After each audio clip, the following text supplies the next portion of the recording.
Hello, dear friends. Welcome to our live question and answers session with diplomat and political scientist Papian. Our moderator today will be Sofia Badalian, who is a student at George Washington University. Hello, everyone. Hello. The first most popular question regarding ceasefire signed on November 9th. So, what kind of legal force does the statement carry? As a ceasefire, it's legal, but just to stop the war. But the rest, because there are a lot of other points included in that document, are illegal, because the paragraphs that deals with interstate borders must be done by interstate or international treaty, and the treaty, according Armenian constitution and international law, must be approved in Armenian parliament, which never was done. So we have a document which is called statement, ceasefire statement, but it's much broader, and from this point of view, it's illegal. Just only one part we can consider as legal one. Sophie? So regarding the ceasefire and its relation to the changing of the borders, how is that being implemented and enforced right now? As you said, it wasn't approved by the parliament, Armenian parliament. So how is that taking place? It's just forced upon Armenia. And unfortunately, we can see that our authorities did not take any steps against that, because we have at least a big question there. Can Soviet administrative borders be considered as international borders?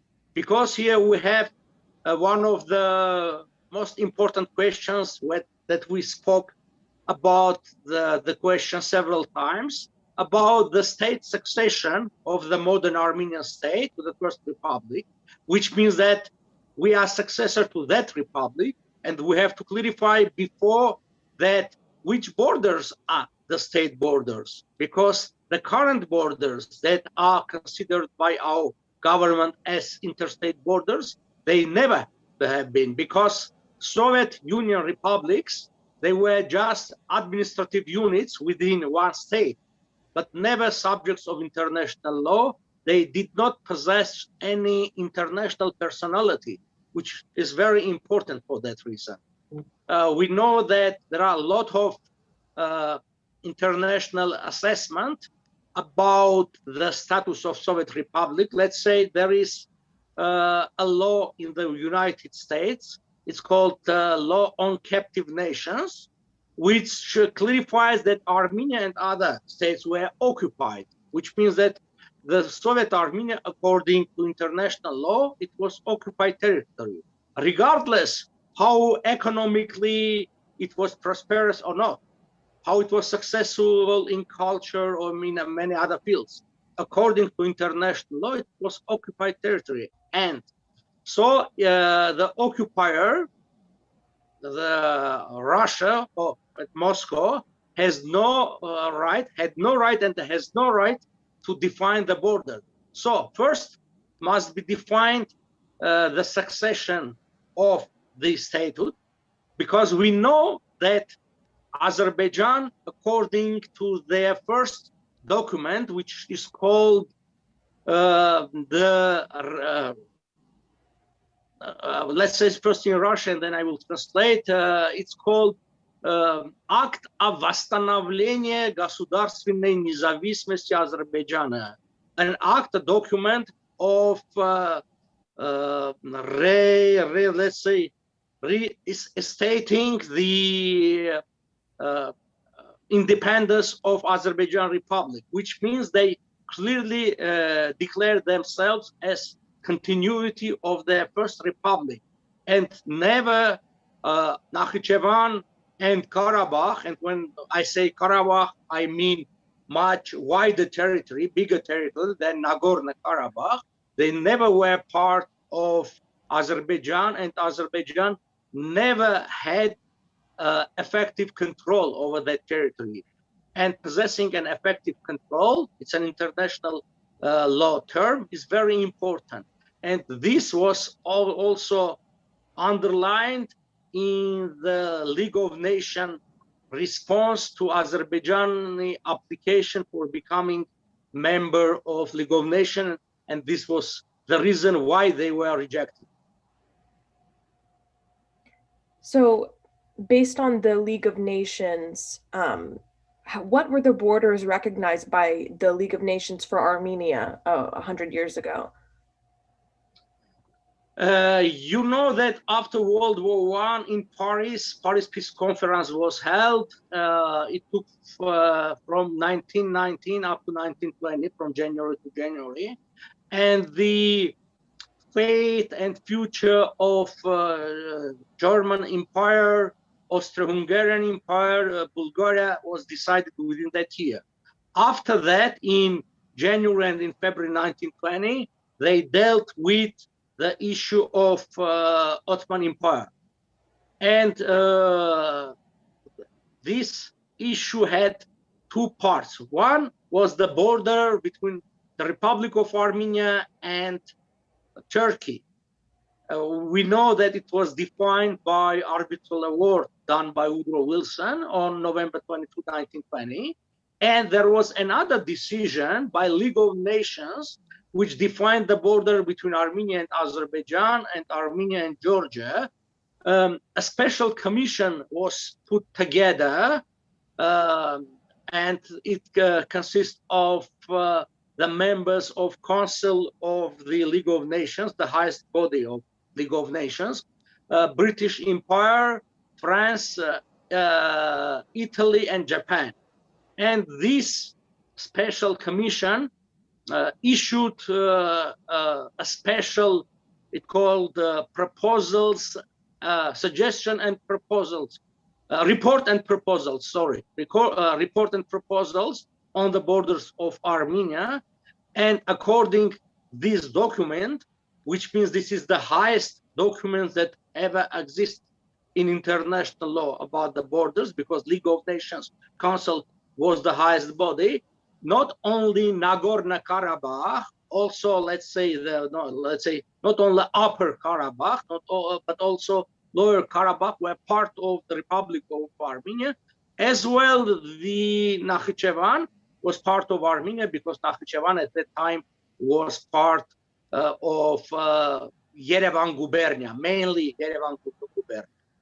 So the border is much eastern than the border of the Soviet Armenia, which includes, let's say, if we recognize or accept this so-called the Republic of Artsakh, all that territory, even more in the north and northeast part, which we call historically Gardaman or Lower Karabakh.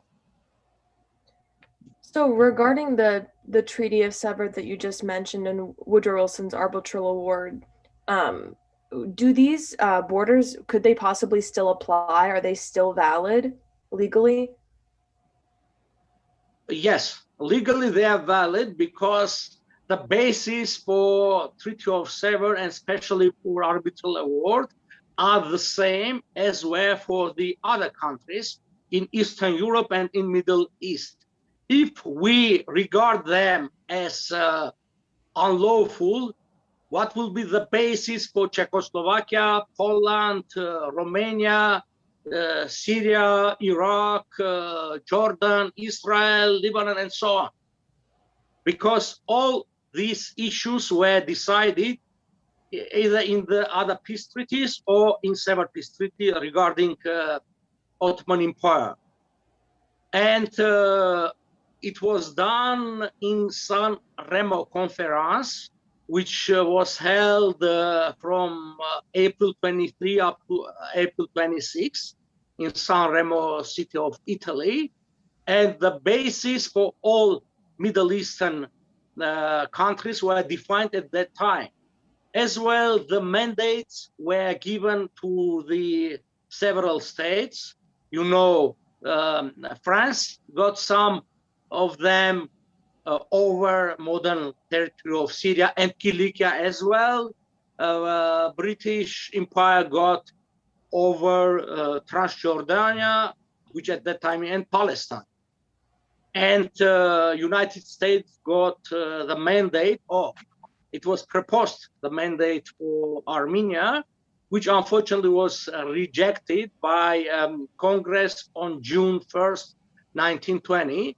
But regardless the voting, the status of mandate and the territories still remain as legal, because when the Senate took this issue in her agenda and discussed this means they accepted that the territory was at that time, at that moment, not part of Ottoman Empire, because according Article 22 League of Nations Charter, only on the former territories of Ottoman Empire the mandate can be given, which was given to the United States, as I told, in April, which means at least from April afterwards, Ottomans or Turks did not possess any rights to that territory.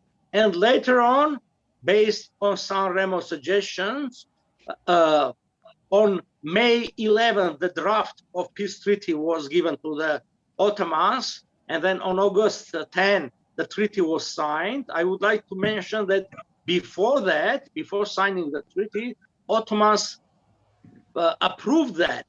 They held special meeting with 72 generals, senators, and other notables. And according to Ottoman constitution, even Sultan, just as a person, had the right alone to act on behalf of his country. But he held at that time this special meeting, and the approval was given. This is because some people are saying that Turkey never accepted Treaty of Sevres. They accepted this, and regardless of this situation, Woodrow Wilson's arbitral award was signed and sealed by the Great Seal of the United States on November 22, which means that regardless the status of Treaty of Sevres, the arbitration is in force until now. Also, I would like to remind that in 1927, a treaty that was signed on August 6, 1924, so-called the smaller Lausanne Treaty. It was a treaty between the United States and Turkey, not the other Lausanne Treaty that we call bigger Lausanne Treaty that we know generally. This is a separate one, just bilateral, to renew the diplomatic relations between the Ottomans or Turkey and the United, and it was voted down by Senate in 1927. And the main reason was that the arbitration is in force, and until the arbitration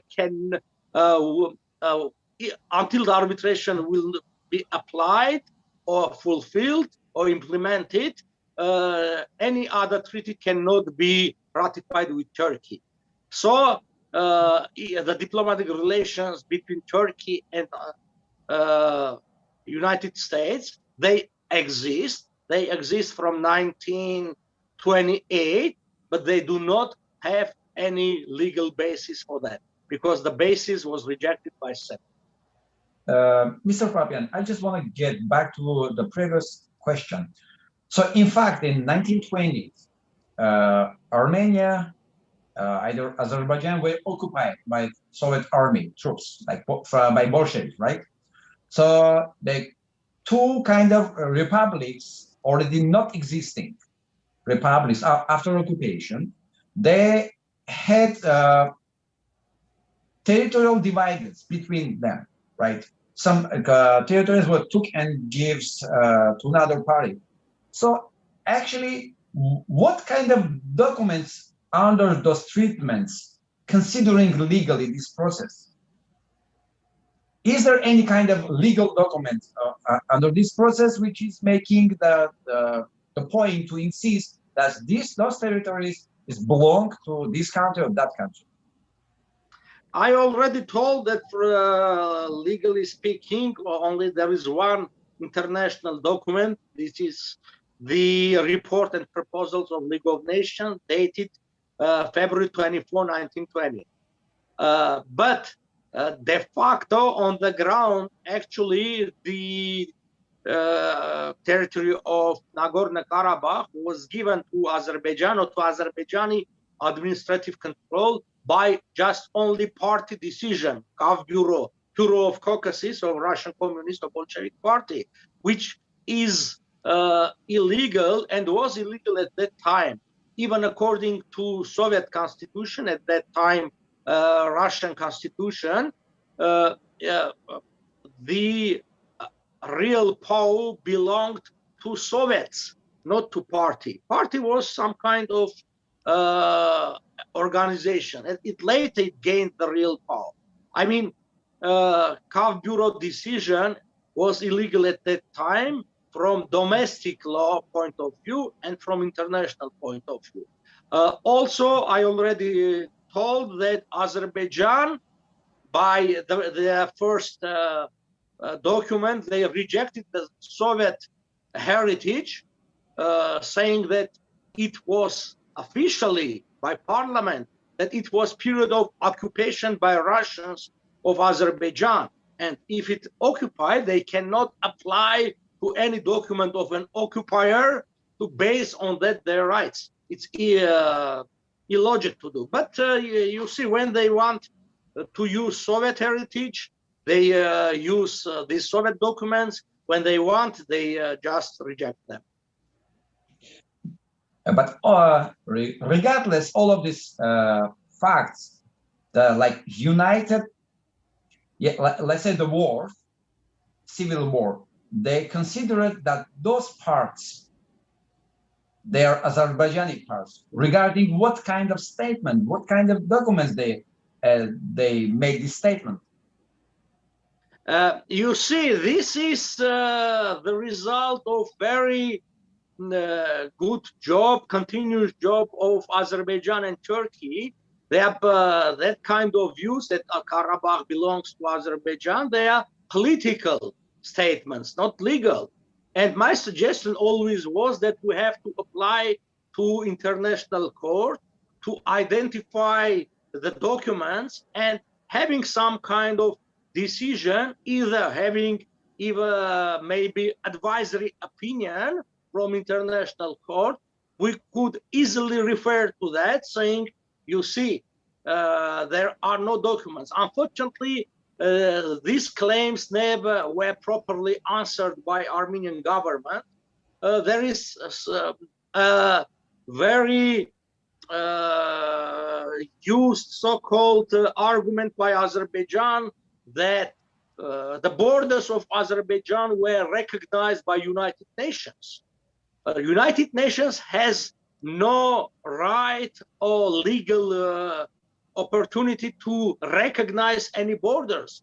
They just accept the states if they want to become members to the United Nations, already recognized states. The borders of any state are recognized by the neighboring countries by a special treaty, or if there is a special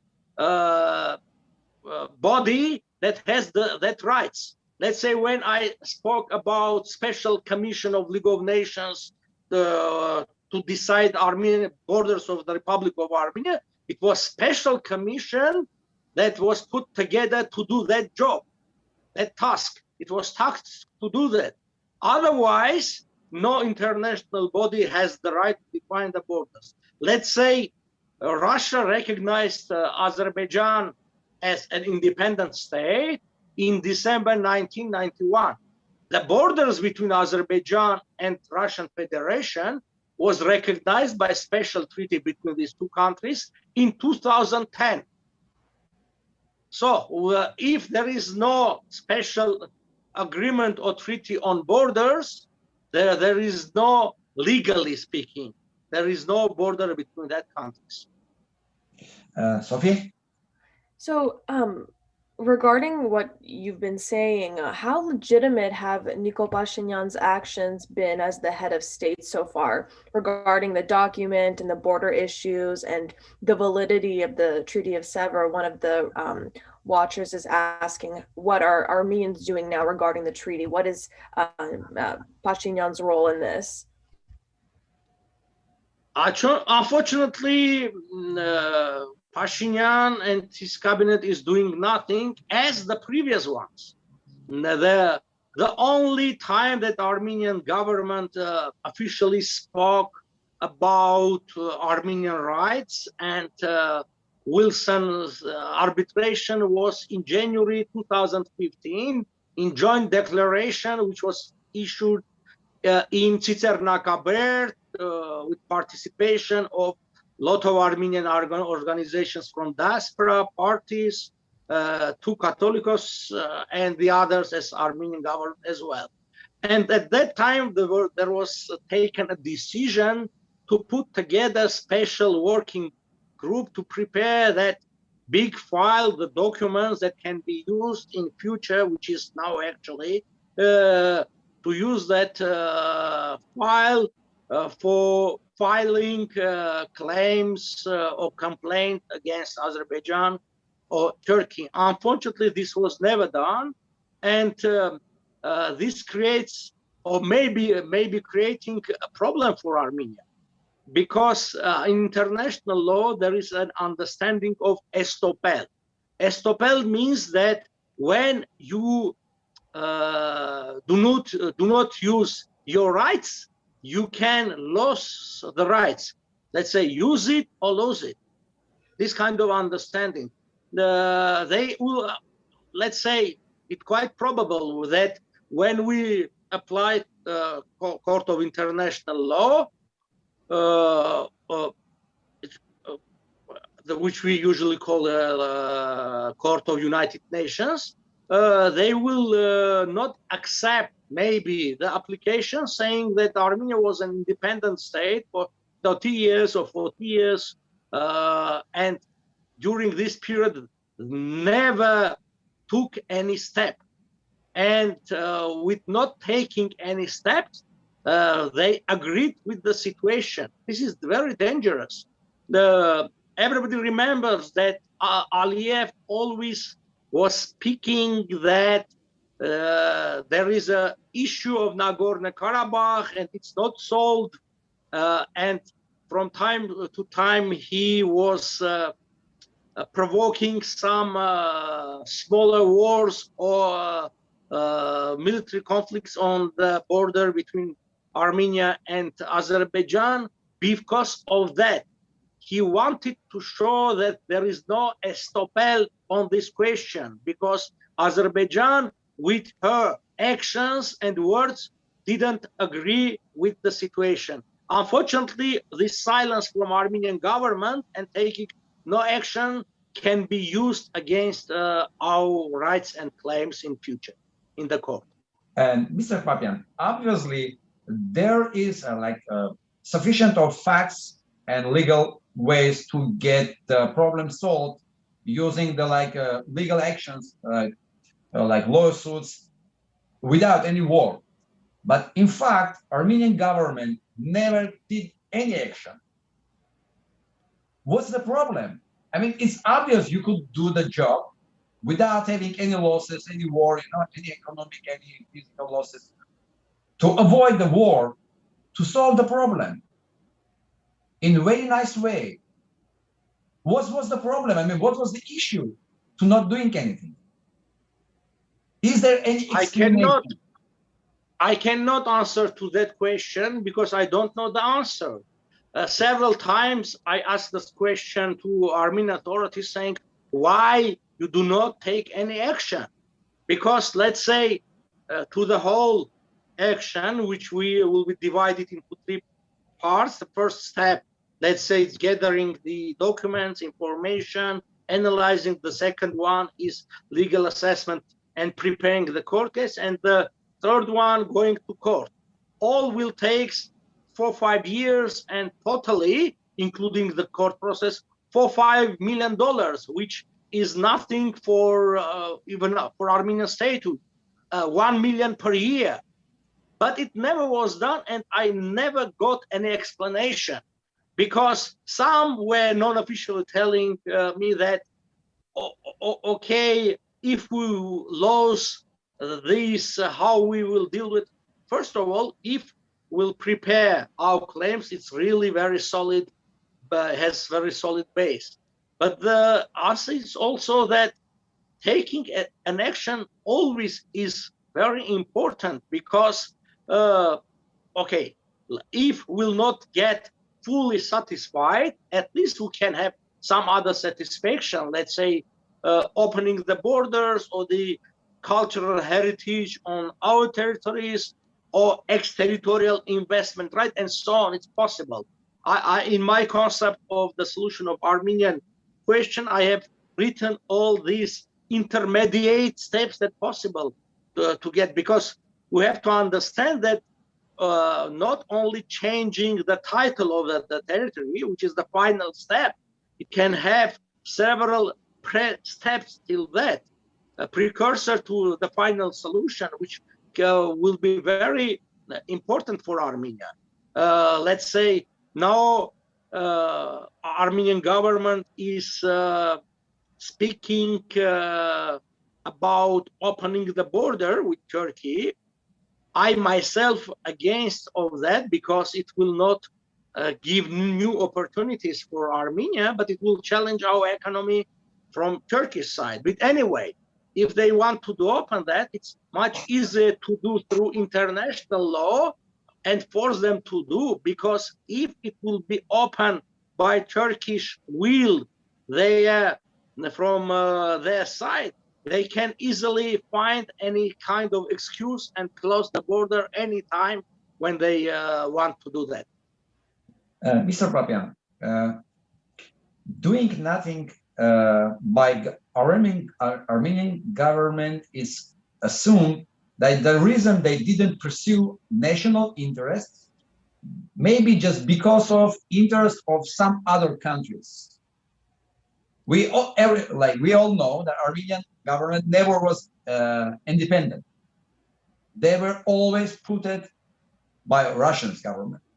Mm-hmm. So, does that mean the process, if occur before, it will touch interest of Russia, maybe Turkey, maybe some other countries, because they might be any explanation which is not obvious maybe for us, but there is definitely some explanation, right? There's at least reason, hidden reason. What can be? What kind of interest? What kind of countries have interest in these actions? You see it quite probable that Armenian authorities have concerns that Russian government will be not very positive towards that kind of issues, because you see, we have to speak about Russian occupation of Armenia in 1920 by Bolshevik Russian army. But which, by the way, was done by Georgia and Azerbaijan, and they survived that, especially Azerbaijan, saying that at least twice, Azerbaijan was occupied by Russians, first in 1813 under Gulestan Treaty, and the second time in 1920 by Bolshevik army. And we see that they have a better relationship with Russians than we. And this shows that it's not the reason that we can lose some better relations with Russia. It's based on some other things. By the way, I met a very high official, Russian high official in November last year, and told about arbitration and about legal succession of the republic, modern republic to the first republic, and Russian occupation, and Stalin and Bolshevik, let's say, misdeeds, wrongs, and even crimes against Armenians. He said me, you are right, but you have to understand that in Russia now, pro-Stalin forces are getting power, and it's not the right time to speak about against, or let's say, Bolsheviks and Bolshevik occupation, because the time has been changed.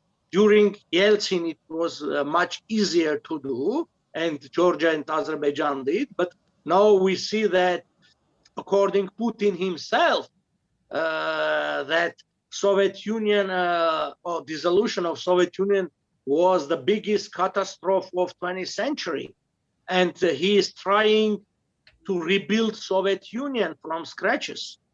And this very active, or I will say even aggressive policy to South Caucasus, also based on rebuilding of Soviet Union, or as they said, Sabiratelь земель российских.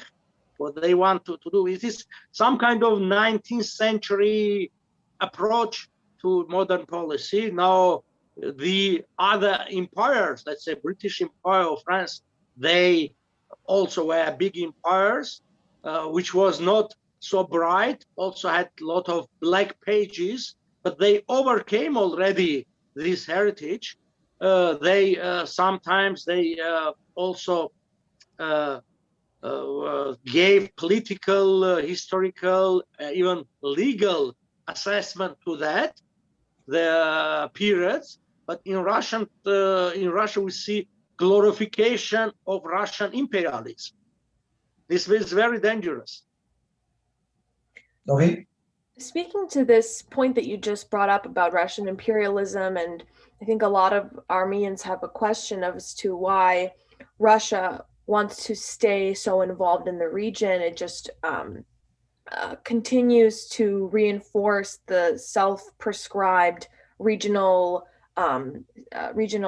status quo. Do you think this is just a continuation of the Russian imperialist idea and just kind of the continuation of keeping influence in the region?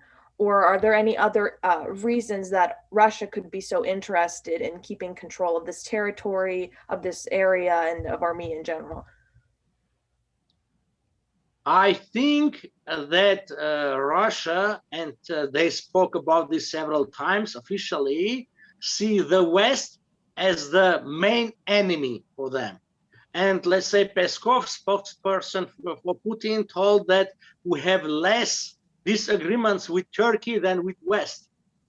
And they do understand they do not have enough economic or military power to counterbalance Western influence on Russia. And this is now that they see themselves rejected by West.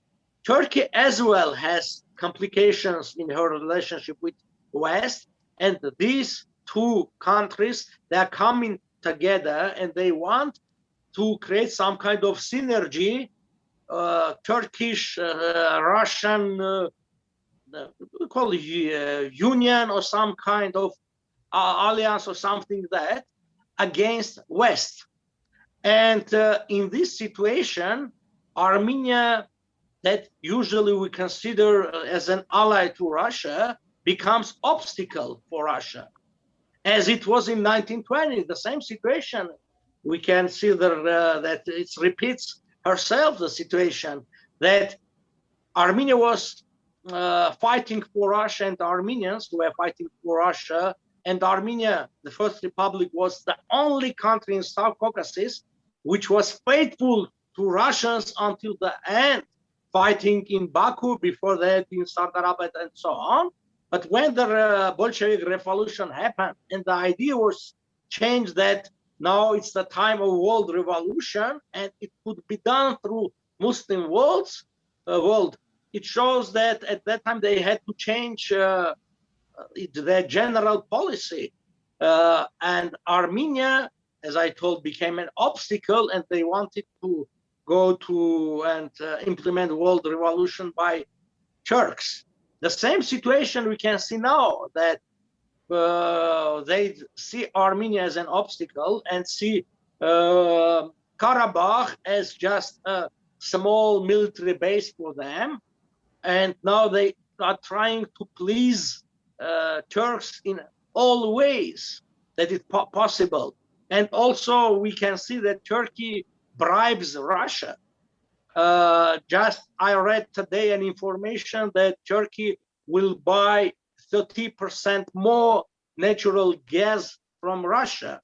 And also we see that Azerbaijan now exports oil not via the famous Baku-Ceyhan pipeline, but Baku-Novorossiysk, which means all this gave Russia as a state hundreds of millions of dollars profit, as well the Russian officials who are, meanwhile, the oligarchs, they are getting hundreds of millions of dollars in their pocket. Because we know that Russian main article of the exports is gas and oil, and they are doing also this for Azerbaijan and having more money. Just this also, it's a simple bribe for Russians, let's say. Mr. Papian, let's put aside all vocabulary like political and diplomatic vocabulary. Let's speak honest. What was the point of this war? Was it only for these pipes? Like, is it too simple to take this point view that entire this war was just because of these pipes? Because in this war against Armenia, were involved the countries as a, let's say, even like Israel, like Ukraine, like Belarus, Russia, they all sold weapons, and Turkey, Russia. I mean, all of the countries were involved in this war against small Armenia. What for? Exactly what was the point? What was the goal? I don't believe that everything's happened just because of these pipes making work these pipes having couple millions more. I guess there was the higher goal put it. Sure, such events as wars, they are very complicated events, and they have several components that I mentioned about its pipelines. These are an auxiliary outcomes of the war, not the main one. The main one was, I think, to have a closer Russian-Turkish relationship, to gain land connection with Turkey, as was in 1920, when we read the agreements, let's say an agreement that was signed in Tiflis on August 10, 1920 between the Republic of Armenia and Russian Federation at that time. The main idea was to gain land road and land connection to Turkey. At that time, the idea was for world revolution. Now they have the same, but the idea is to have this synergy, Turkish-Russian synergy, because Russia clearly understands that she is in retreat. And for Russians, from their point of view, it's better to give South Caucasus to Turks, not, let's say, to French. As Peskov clearly said, it's better to give the South Caucasus to Turkey. Otherwise, Americans or French will come. They are speaking clearly. It's in their interest. But from our point of view, Armenian point of view, we do not want to be under Turkish control. This is the case. When some people say that you speak about Russians, no, we do not speak about Russians. We speak about the situation that exists, and Russia is selling out our interests and our country and our people. And Russia will give up South Caucasus. Will be in 3 years, 5 years, 10 years, but they do not have enough power to keep that region. But they want to gain other interests. Let's say it's very dangerous for us also, the situation, because we have to look wider, the situation in Crimea or in Syria or in Libya, because Russian-Turkish relationship, it's some kind of love and hate relations. That let's say to gain more control in Syria or less confrontation with Turkey in Crimea, Russia can easily agree with Turkey to give Armenia for them for 3 years, as usually they will be late for days. Sorry, they will be late for 3 or 5 days, and Turks will complete their dream destroying Armenia. Okay, at that time they will come people and they will blame me, yourself, and others, saying, you see, you spoke against Russians, and because of that Russians did not protect us. No, they do not want to protect us, and they will find lots of excuses to do this, because it's not in their interest to fight Turks, to confront Turks. It's not in the economic or military. From military point of view, Russia today is weaker in South Caucasus than Turkey. I would like to underline in South Caucasus. Maybe in other parts, let's say in Pacific Ocean, and so it's stronger. But in South Caucasus and in Black Sea, Russia is weaker, and they will not go to any military confrontation with Turkey because of Armenians. And the only only solution for us to find an alternative ally for us. Which country has economic and military power to do this? I mean, to take under her umbrella the region, including Armenia. There is only one country, United States. Will they have a political will to do so? I'm not sure. But we have to work on this direction. Otherwise, we'll be totally destroyed. And when I'm saying destroyed, it does not mean in general words. I mean in real destruction of the country, with bombardment, with military invasion.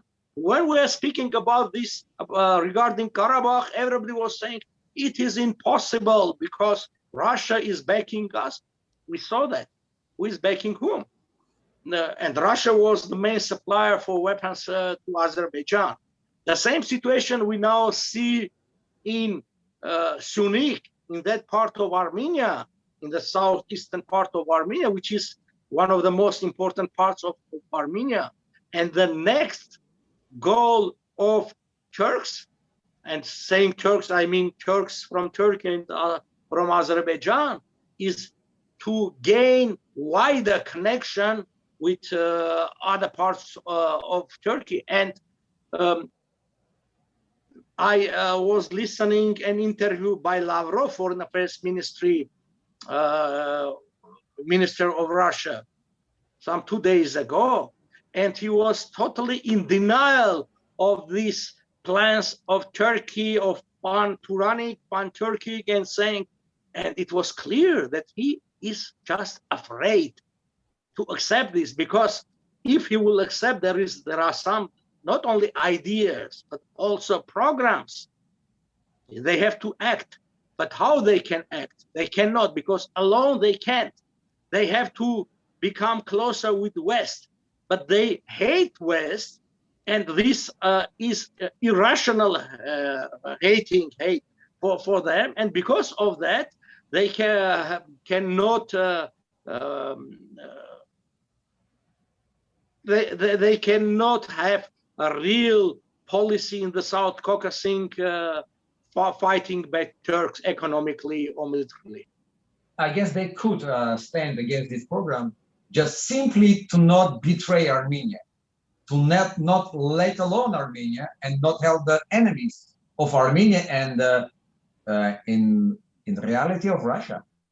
Because all those mercenaries that stayed in Azerbaijan, they will let them know why they stay there very soon, I believe, because Turkey never will stop with their idea. Either Lavrov believes regarding or afraid is not making any difference. They will do that, and they could stop the process, only just not betraying Armenia and not leaving alone against all of these military forces. And not only they were supporting, 86% of Azerbaijani army was Russian weapons. They sold over $5 billion weapons to Azerbaijan. So, Sofia, welcome. So I think many people ask how Russia may have acted differently in moderating this ceasefire and this document had the United States or the European Union or NATO shown greater interest in moderating the conflict. But do you suppose that maybe the key determinants in this conflict were not with the moderators or with Russia, but more between Armenia and Azerbaijan themselves, considering they haven't had any diplomatic relations or any dialogue for the last 25 years. And based on what you were saying just now about how Russian capacity to keep control of the South Caucasus is dwindling, and you say in the next few years that may fall basically.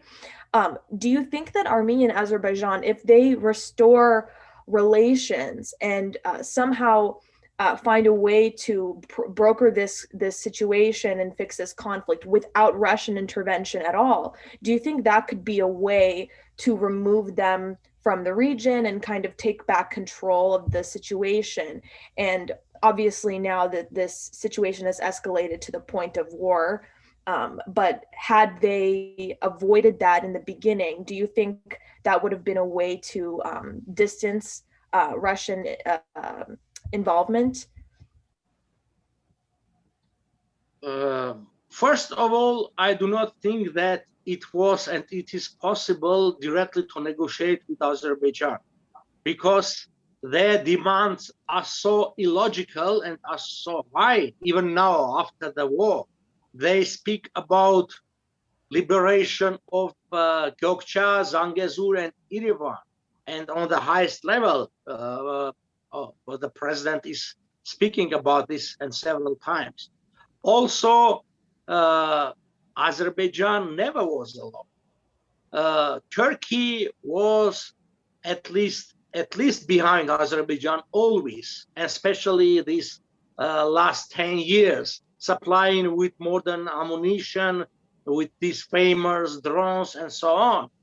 We know that the whole war, the operations were overseen by Turkish commanders, generals, not Azeris.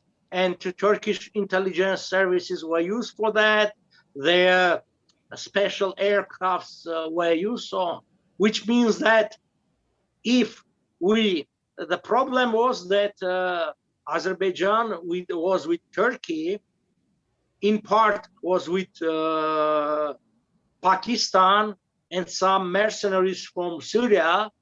Armenia was totally alone, because Armenia was hoping that Russia will support, because we are ally of Russia, and because of that, many times we voted in the United Nations for Russians, and because of that lost a lot of economic support from Western countries, because we were just among Vietnam, Cuba, Venezuela, Vanuatu, and so on. But Russia never appreciated the Armenian approach. They are always non-satisfied by Armenian situation or situation in Armenia. They always themselves create enemies within Armenia, let's say, saying that Soros is doing all this. They know that this is a bullshit, but they want to find an excuse to approve why they are not doing, saying, you see, you did not agree that Russian language will become second language in Armenia, and because of this, we are punishing you. Why Russian will become second language in Armenia? There are only a handful of Russians living in Armenia, and so on. When you want not to help your ally, you will find always excuses, which Russia is doing. The main basis for such approach is that one time Yeltsin, former president, said that Armenians has no exit, no way to go. This is their approach. This is why I'm always speaking, creating better relations with West. If Russians will know that we have some other possibilities, their approach will be changed. I mean, improving the relations with West will give the basis for improving the relations with Russia. Russia will change her approach towards Armenia. This is very important part. Speaking about improvement of the relations with, let's say, United States, I am speaking for better relations with Russia, because only in that case Russia will appreciate Armenians, value Armenia, because they will see that Armenia has another place to go. Not saying that Armenia has no other choice, because this situation, even if we agree with losing Karabakh and so on, it will not stop on this stage. We can see clearly, maximum this situation can be continued for 5 years, maximum can be. And Russians have to take a decision, stay or go. And also we do not know what kind of deals will come with between Russians and Turks. And I already told that the deals, not only regarding South Caucasus, but also other parts of the world where they have, Russians and Turks have involvement in that part of the world. And we do not have more information to understand what is going on. But we are in very vulnerable situation because of that. Okay. Before moving on to another question, I want to bring up something that one of the viewers had asked in the chat was regarding diplomatic relations with Azerbaijan. What steps do Armenians expect from the Azerbaijani government in order to restore the relationship? Is it possible in the near future or in the future at all? What is your opinion on that? First, we have to clarify what does mean restore relationship, because we did not have relations since 1920. So, I mean, occupation of Azerbaijan and Armenia by Russians. Secondly, okay, during first republics, we had diplomatic relationship. We had even ambassadors accredited in the capital cities, but it does not did not prevent the war between Armenia and Azerbaijan. Is some kind of misunderstanding, misinterpretation of the situation, that if countries will recognize each other, the mutual recognition will avoid the war. No, we have seen that Turkey invaded Syria and they have diplomatic relations. Iraq invaded Kuwait and occupied Kuwait. It's just a fact that country was recognized by another country. It does not mean that it will stop an occupier to go ahead. The main, let's say, basis for the peace is to have strong economy, strong country, and strong war. But until we are under Russian control, we will not have any effective economy in Armenia, because the high corruption that exists in Russia, and Armenia is a province of Russia, and usually in the provinces we can see that it's aggravated and the corruption is very high. One of the reasons that we lost the war in Karabakh, it was the corruption in Artsakh. And when we were speaking about the corruption, about misuse of their positions of authorities, Armenian diaspora and many in Armenia were saying, no, you can say only positive things about Artsakh. And because of that approach, we lost the war. Because diaspora usually speaks about the donations that diaspora was giving to Artsakh, and we are thankful for that. it was around $10–12 million per year. But nobody speaks about Armenia and the citizens of the Republic Armenia that was giving directly 100 million, at least $100 million directly as to the government, and other 400 million to Karabakh army. Armenia was giving $500 million each year to Nagorno-Karabakh. And they wanted to keep so-called independence of Artsakh because it gave them just to steal the money, to pocket the money and no control. Receiving the money without control. And among that, if they were stealing money of that 500 million, what is 10 million of diaspora not to be stolen? Yeah. Mr. Papian, as we see, the story is repeating. I mean, there is nothing new. It's happened before.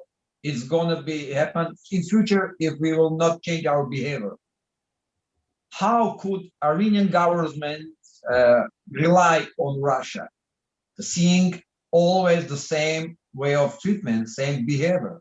How they could rely on that? You see, the problem is that if you want to keep the power in Armenia or become the government of Armenia, you need Russian support.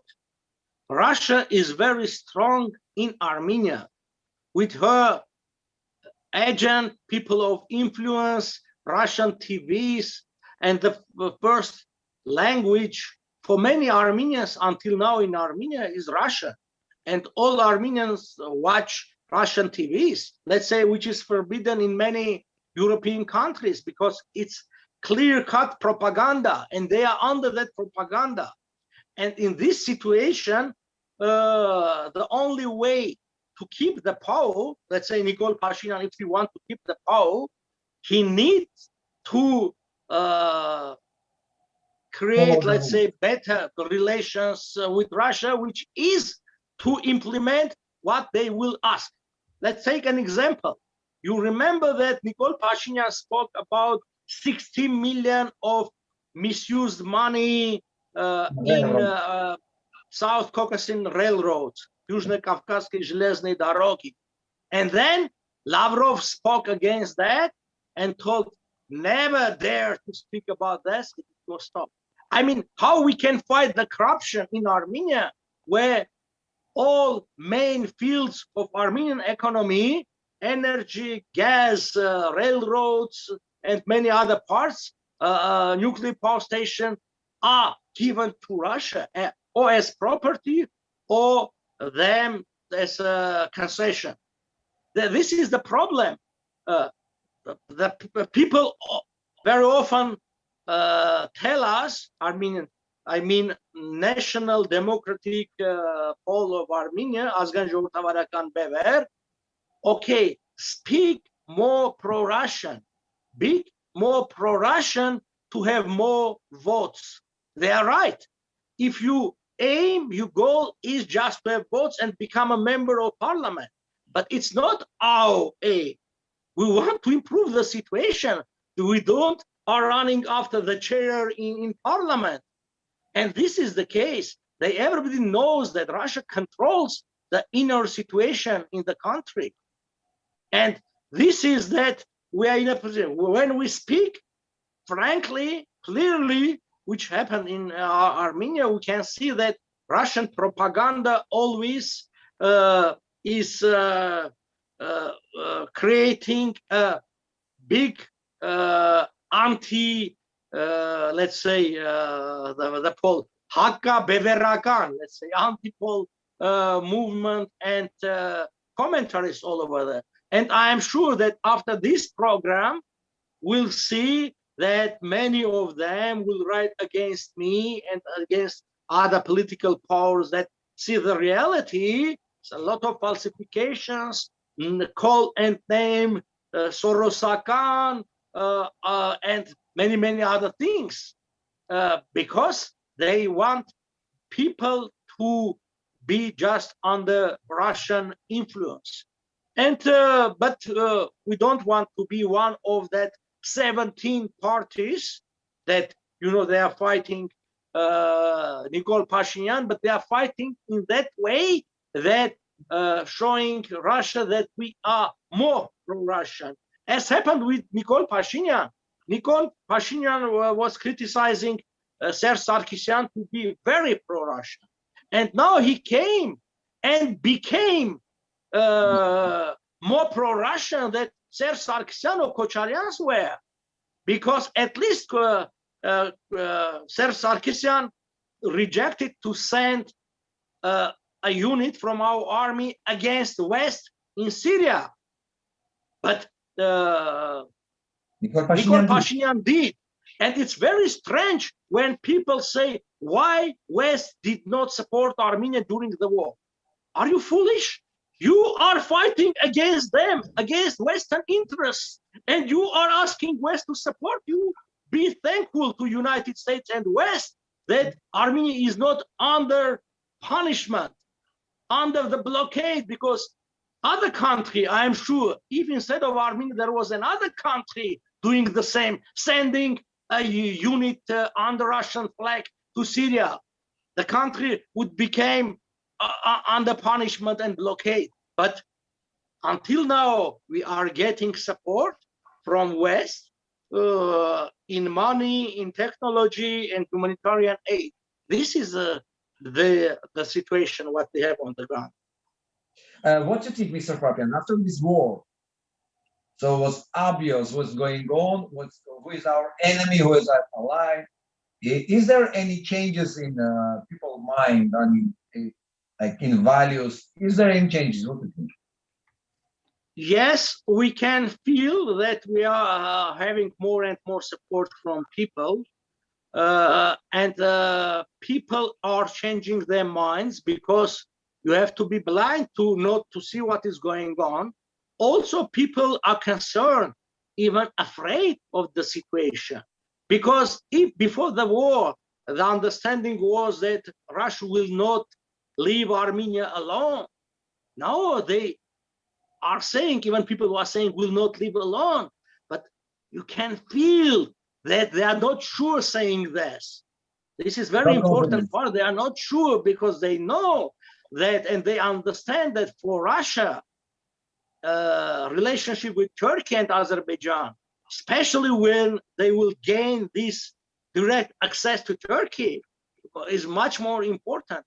I want to underline that in 2023, the trade between Russia and Turkey will reach up to $100 billion.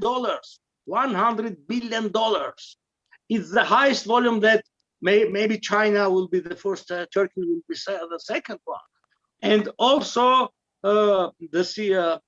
Turkey is playing the card of Turkic-speaking people within Russia very well, blackmailing Russia and gaining, let's say, the concessions from Russia. Also, Crimea. Crimea is one of the, let's say, fields of future confrontation, Russians and Turks. I'm sure that in future, there will be a confrontation between Russians and Turks. But when will be this future? Will be it after several years or several decades? It's enough time for Armenia to lose territories or maybe statehood. This is that we have to act very quickly. We have to apply, and diaspora can be the part or forerunner of this situation with the Western countries, explaining the danger that Armenia is currently. We are really in danger.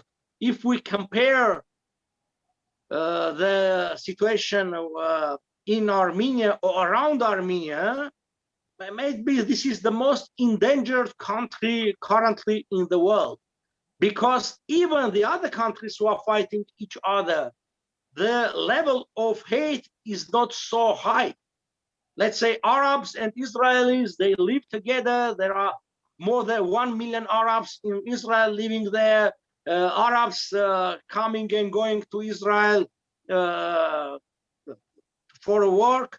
Israelis, they go to many Arab countries, Egypt, and also some countries of Persian Gulf and so on.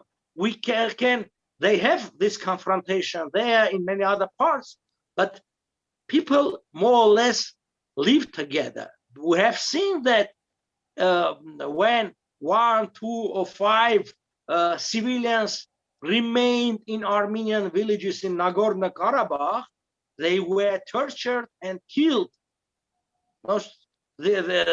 Even they were not part of any army. Even we know that civilians were taken into prison after signing that infamous ceasefire. Even not citizens of Armenia. We know that 2 citizens of Lebanon, and now they are, Azeris are saying that they were mercenaries fighting Azerbaijan in Nagorno-Karabakh. Even everyone knows that they were civilians living there. They escaped the situation in Lebanon. Unfortunately, met another worse situation in Nagorno-Karabakh.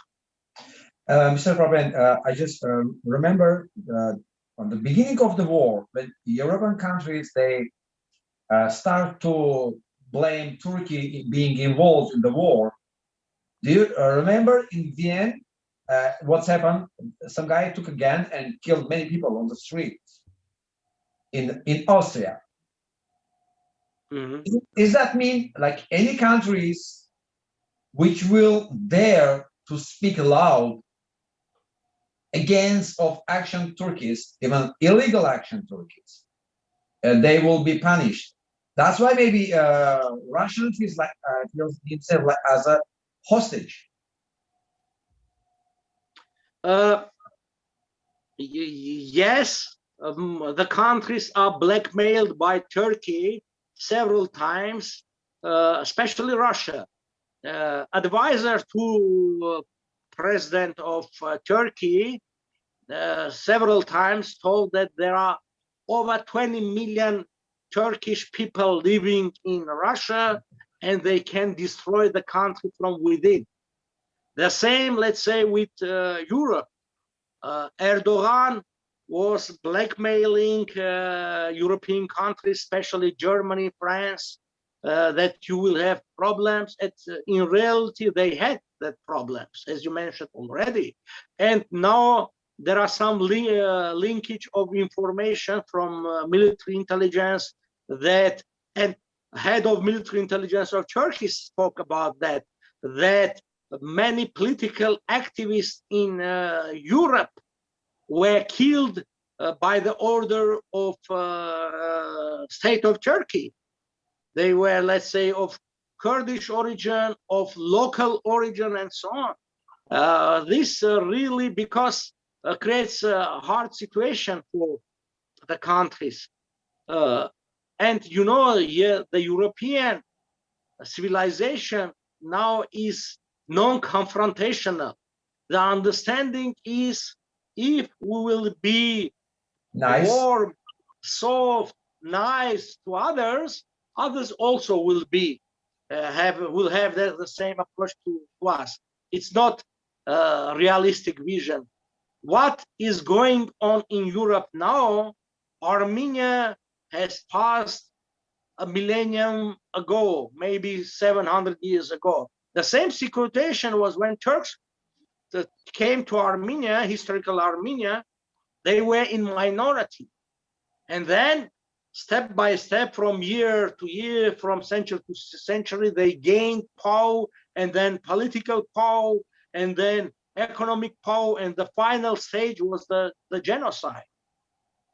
The final aim of these people in Europe is the same: to gain power, and the final stage will be genocide of local people in Europe. They do not understand this because it's impossible to understand that kind of reality, because people think, okay, it's 21st century, what is possible? It's possible. It's quite possible, which is going on already on the territory of Turkey. They are killing people. They had done genocide, and the genocide is going on against many people. And if they will have the possibility to repeat that genocide in Armenia or in Europe, they will do that. Or in Russia, even in Russia as well. Regardless the Russian approach to Turkey. Sophie?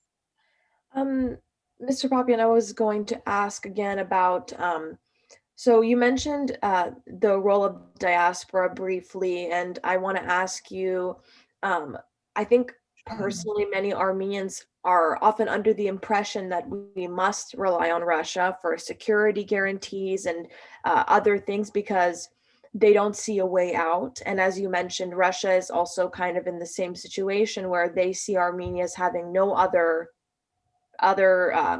party to turn to, which creates this toxicity in the relationship between Russia and Armenia. And so in your opinion, how can you see this transition out from under the Russian thumb? How can you see this being navigated in a safe and secure fashion, avoiding any kind of escalation of conflict or anything like that, especially now with the presence of Russian peacekeepers in Karabakh for the first time, and also the presence of Turkish presence in the area for the first time in a very long time? That has definitely changed the dynamic in the area. So can you speak to the role of the peacekeepers in the area? How can we disentangle ourselves from Russian influence, and what is the role of the diaspora moving forward if we want to align ourselves with the West and with the United States? Can we capitalize on that involvement as well? You are right that there are many in diaspora that are very, very pro-Russian, and they are speaking about keeping this Russian influence over Armenia. And this, usually I tell them that come to live in Armenia under that circumstances, because you are endangering with your steps and speeches our lives that we live in Armenia. Come live in Armenia or go live in Russia. Why you are staying in New York, Paris, and somewhere and speaking about Russian positive influence over what you have seen and what you know about Russian influence? I already told that the mother of this all corruption is in Armenia is Russia. It's impossible to fight corruption in Armenia because the all fields, all these major industry, everything belongs to Russia. Secondly, who was supplying weapons, ammunitions to Russia, to Azerbaijan? Russia. Who was in favor taking as peacekeepers Turks in South Caucasus? Not West, it was Russia. And now we have 60 so-called, they're not called peacekeepers, but some kind of instructors, monitors. Let's say they have to have this military monitoring, to do military monitoring there. 60 Turks and 60 Russians. Why?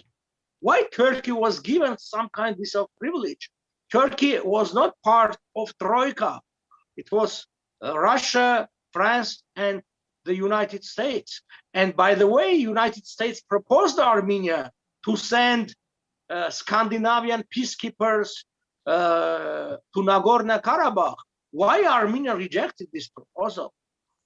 Some people say it was just a proposal. How do you know? They proposed, gave your consent to that, and then we'll see, was it just a word or they would implement their promise. The same with France. France at least twice proposed Armenia ammunitions and new let's say, fifth generation weapons. Why Nikol Pashinyan refused them to that? Because, as I thought, he wants to be a good guy for Russians, because Russians will not be satisfied of that.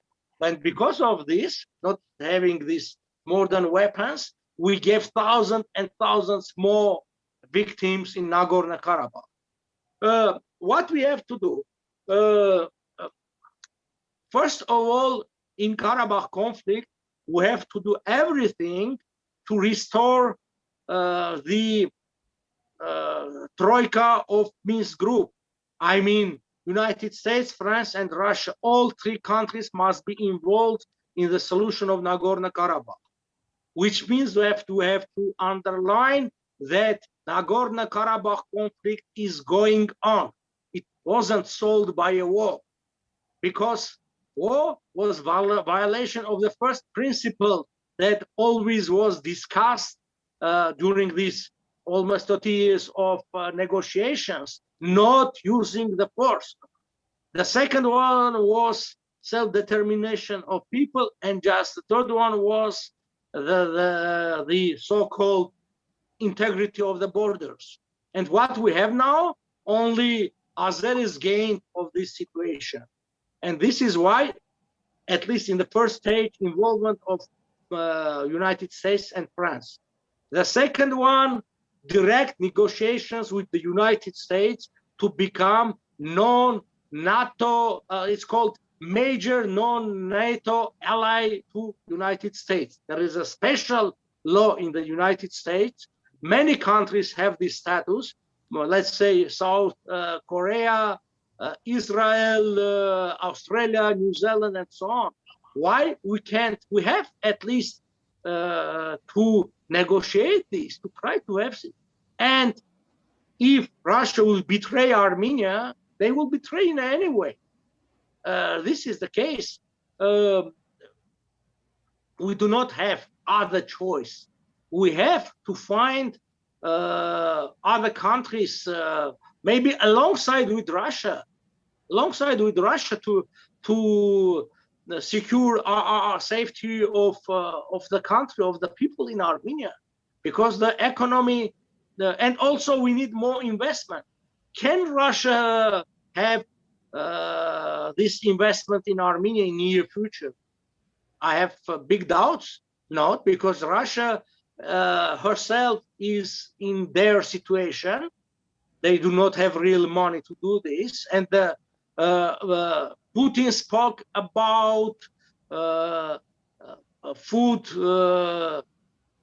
how it called, food stamps for people in Russia. It shows that Russia even cannot feed for people. The biggest country in the world that before Russian Revolution was exporting wheat, grain, and everything, meat, now they cannot even feed themselves. And now they have to have these food stamps and so on of all the people. And you or others believe that Russia will give Armenia more than to her oblasts or gubernia or to republics within Russia. No, we do not have border with Russia. If Russia even wants to protect Armenia, it will be very hard. Why they now have this so-called peacekeeper mission in Nagorno-Karabakh? It's a military base. It's not peacekeeping mission, because we have seen that what kind of weapons are there, and also we have an information that around 20,000 people can be deployed within that territory. I mean, the housing is for 20,000 people. Even now, there are almost 2,000 peacekeepers there. This shows that Russia is preparing a new military base. Why? Because supplying the base in Gyumri is almost impossible now, because Georgia has closed the border. But the military base in north part of Karabakh is very close to the Russian Federation, and the railroad comes up to Barda. Barda is a town near Nagorno-Karabakh, and from there they will build the railway to Stepanakert and to other parts, which means they can supply their military base by railroad, which is very important. And also they do not see Turkey as a threat for themselves, but it's a threat for us. This is the problem. They will not fight Turks for Armenians. Wow, can you imagine what is $100 million trade? What is billion and billion dollars per year going into pockets of Putin and people around him? Do you really believe that they will sacrifice all this for poor Armenians? They will not do this. Maybe you will ask, and will Americans do this? I'm not sure. But this is the only way, because at least in the United States, it's a democratic country, and the lobby has an effect. We have more than 100 congressmen, 50 senators supporting Armenian case, and we have all these structures we can do. And the United States, they are interested to have this double containment policy in South Caucasus to contain Turkey and Russia coming together. As I told, this synergy of these two countries is very dangerous for West, because these two countries are anti-Western. What makes them to come together? This anti-Western position. Both countries hate West. And it's based, let's say, the policy is based on their approach against the West. And this unifies them. Okay. Yes, you mentioned also, you spoke to the importance of investments in Armenia and the economic situation in Russia declining. Do you think that could be one of the factors that can bring us closer to America and the West, is the increased maybe investment of members of the diaspora that live in the United States, maybe repatriating, returning to Armenia, or at least investing money in Armenia and kind of increasing that presence, the Western presence in the region. Can you speak a little bit more to the importance of, and how can we align with the United States and the West? Is there a way for us to kind of broker that relationship? What can we do? We have to realize that Armenia needs much more money, that diaspora has that capacity. We have seen that during the war, diaspora was doing her best, and $100 million were collected, because it was totally 170 million. 70 million was given by Armenia. I mean, the capacity of diaspora is 100 million, not more. And it cannot be done each year, because diaspora has to satisfy her existence, has her expenses there, keeping schools, lot of organizations, and so on. And we know that they are the same pockets. The money is not on the trees. And the economic situation now, it's also because of COVID, is not in a good condition. This shows that only a country, a state, can help. Let's say for the United States, they can implement a program like Marshall Program or so, that it was done after World War II, touch South Caucasus, at least for Armenia or Georgia, all this case. And then let's say for the United States, couple of billions of dollars per year is not big money. It's almost nothing. The important thing is the political decision for the United States. And we see diaspora, at least I see diaspora, mainly as a lobbyist of this idea to make closer politically Armenia and the United States. And why I'm preparing all these historical documents on Woodrow Wilson, his papers, and a lot of other official documents showing that we have because I understand that creating this atmosphere of friendship that we had over 100 years, it will help us. This is creation better political relations with the United States with the help of the diaspora as a bridge between Armenian government and US government. But here we have a big problem of the Armenian government. Last year, I was lobbying for several months just to get a couple of square meters of land in Yerevan in proper place to erect a statue for Woodrow Wilson as a person who saved 132,000 orphans in American orphanages. Let's forget for now the arbitral award. Just a humanitarian support. Over $1 billion at that time was given to Armenia. I mean to Armenians, not only to state, but to Armenians, which means it over $22 billion in today's rate. It's huge money. And it was the biggest ever support that United States did at that time. I mean, after World War I. And we have to first be thankful to the United States. But Nikol Pashinyan did not answer to my letters, to my calls, and even with the centennial of official relationship between Armenia and the United States, because the United States recognized the Republic of Armenia on April 23, 1920, was ignored.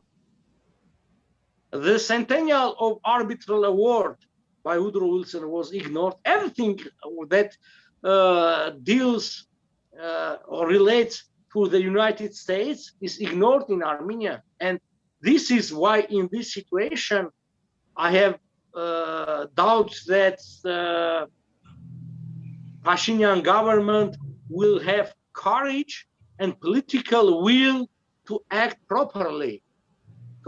Because just refusing for a small land for monument, because the main problem was Russian attitude. What will be the Russian response to that? We all remember with this Nezhde statue that each time they're blaming Armenia and Nezhde that being pro-Nazi and so on, when everybody knows that Nezhde never was pro-Nazi in terms, he never fought against Soviet army. And even in official documents, the conviction is not, there is no mention of cooperation or collaboration with Nazis or fascists. He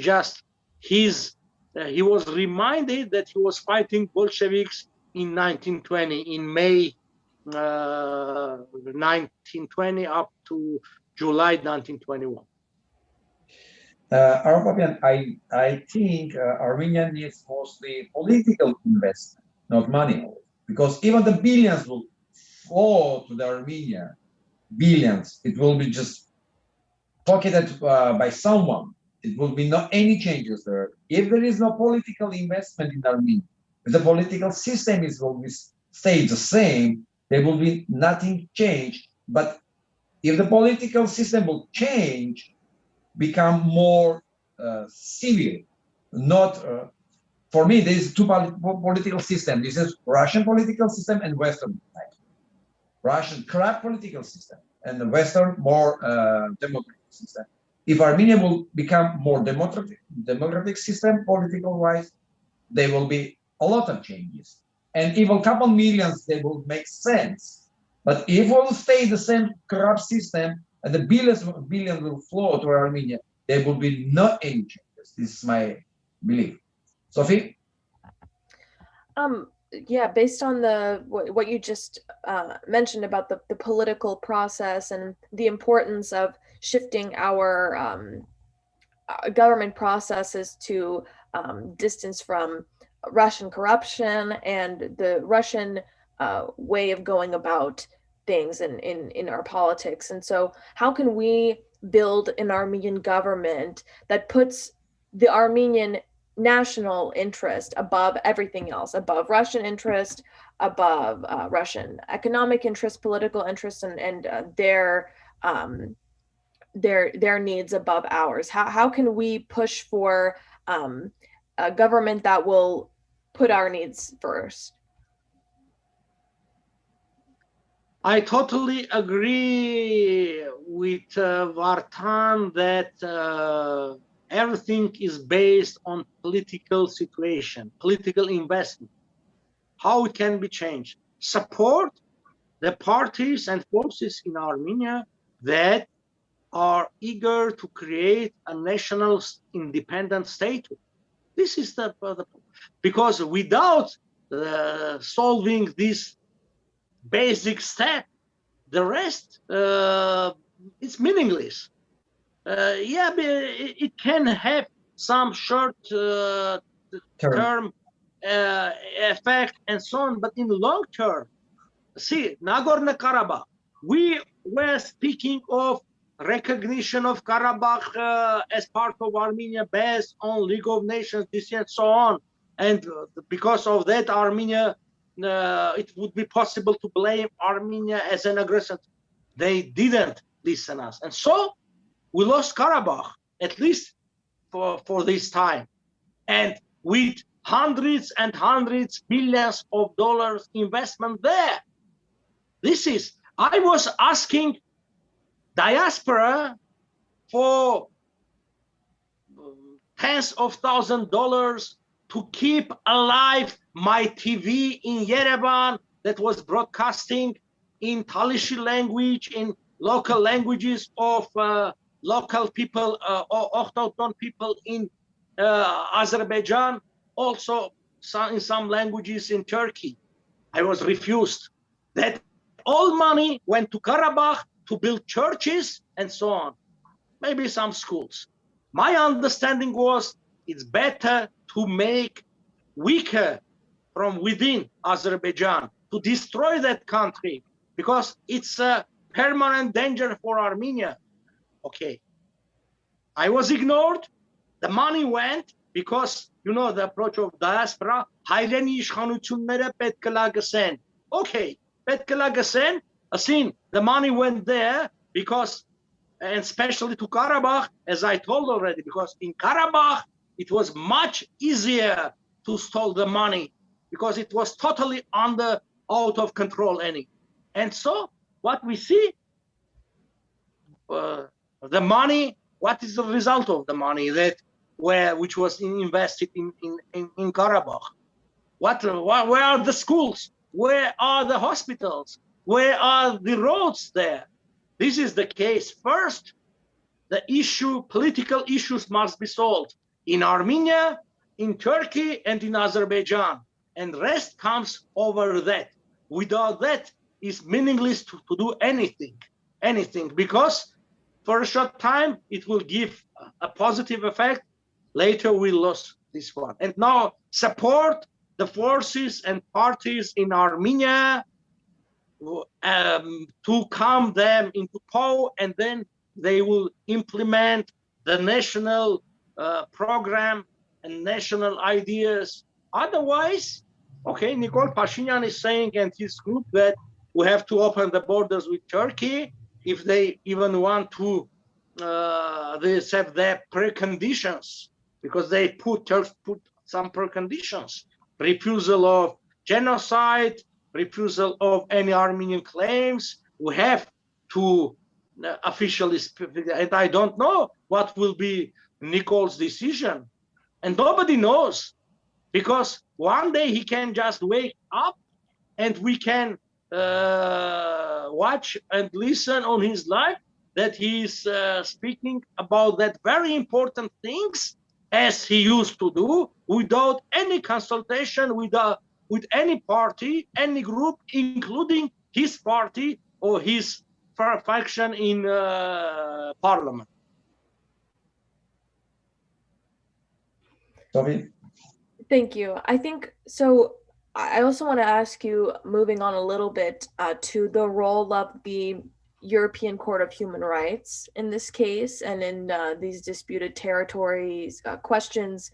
There are a number of conflicts among post-Soviet states that have been presented to the European Court of Human Rights, and now obviously in the case of Armenia against Azerbaijan and reciprocally Azerbaijan against Armenia. So do you think that it's a positive thing, a good thing that countries are bringing their claims to the European Court of Rights, or on the other hand, the court may try to stay out of these conflicts because of the complexity of the evidence and the complicated underlying political issues and the fact that the court is not really designed as an effective adjudicator of humanitarian law? So what exactly is the role of this court in cases like this? And do you think this is something we should be appealing to or not?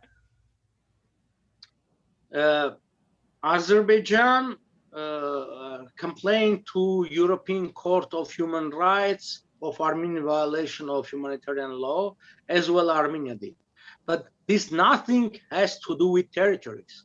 This is just humanitarian law. I mean, it's loss of properties, loss of life, obstacles for their investment, and so on. This is international private law.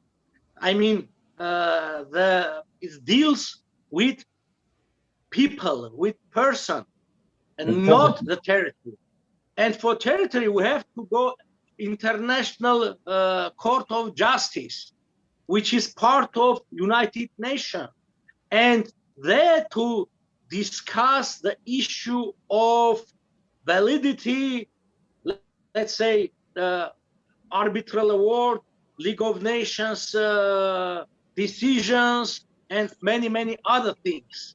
The borders, let's say the question, one of the questions can be, are the borders of Union republics, or where they considered as international borders, yes or not?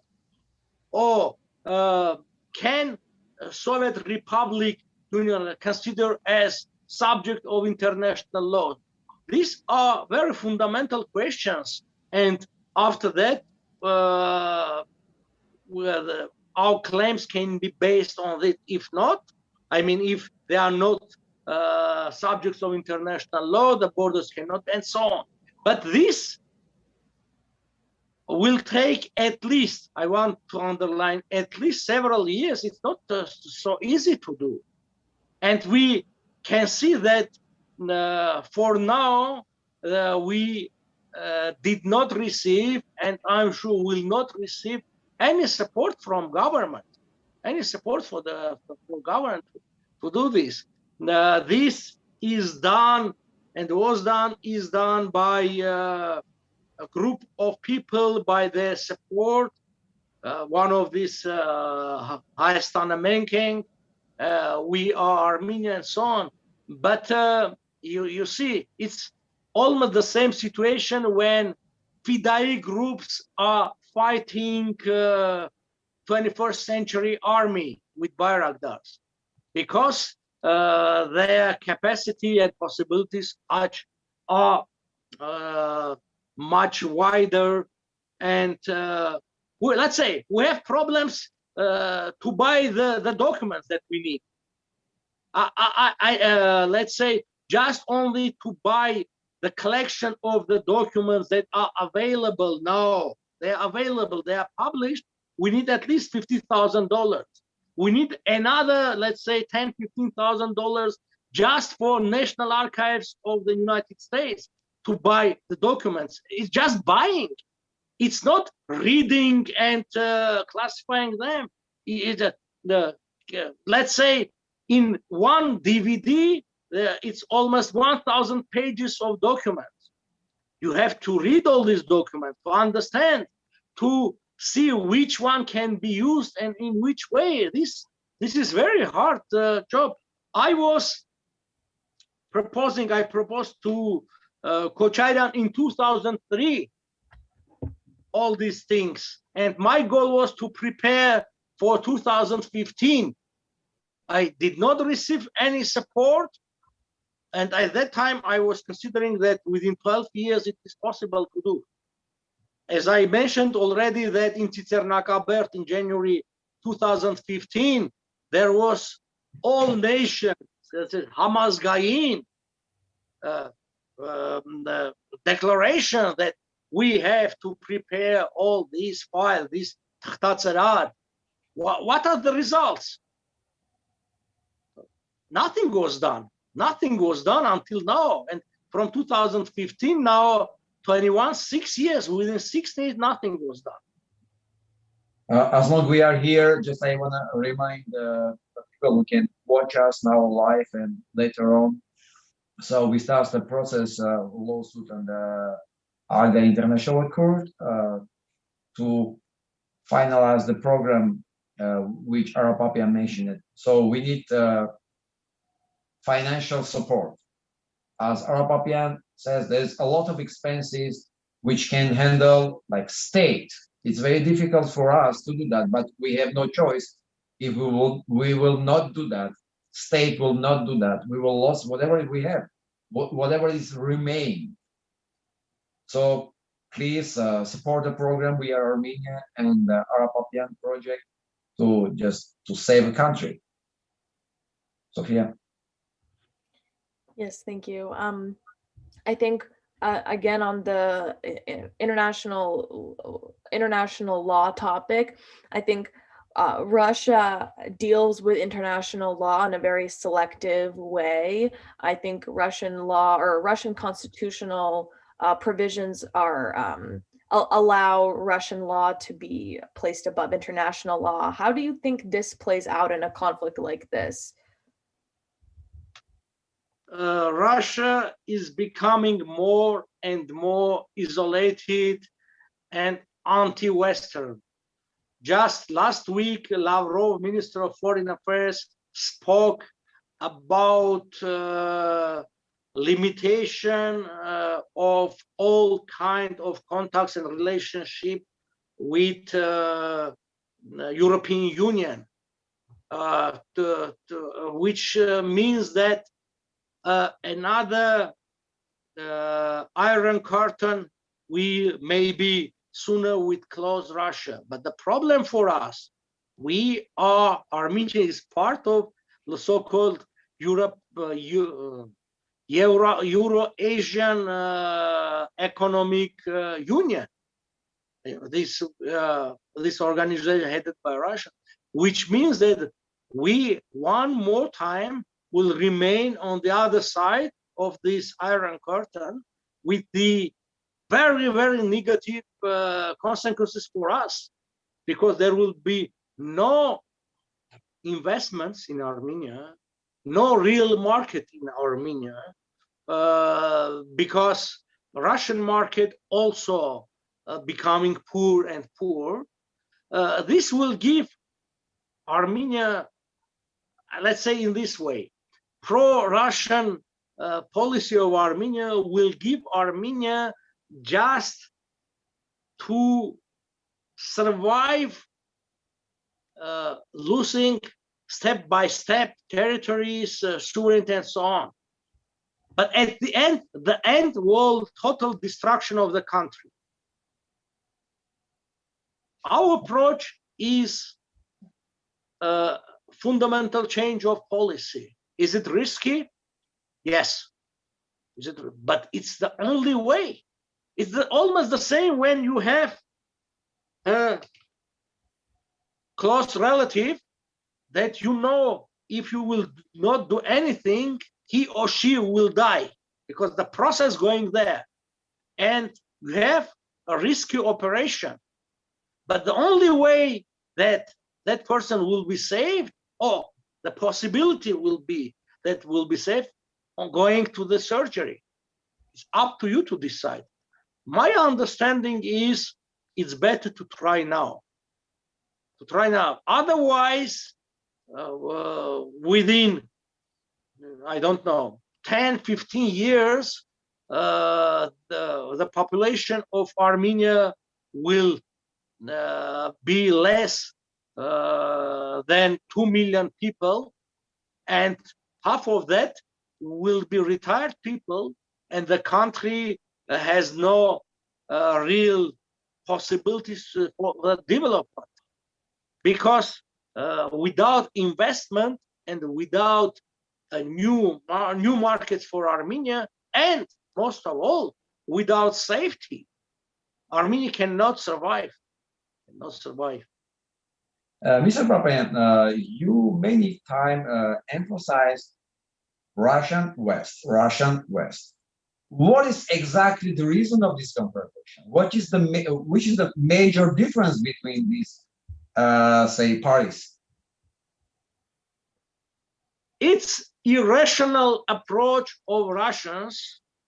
They consider themselves, as they say, a separate, different civilization, Russian civilization, and they see themselves as the second pole of the world, as it was during Soviet time, was West and Soviet Union. But Soviet Union at that time was the second economy in the world after United States, even ahead of Europe. It was around 15%.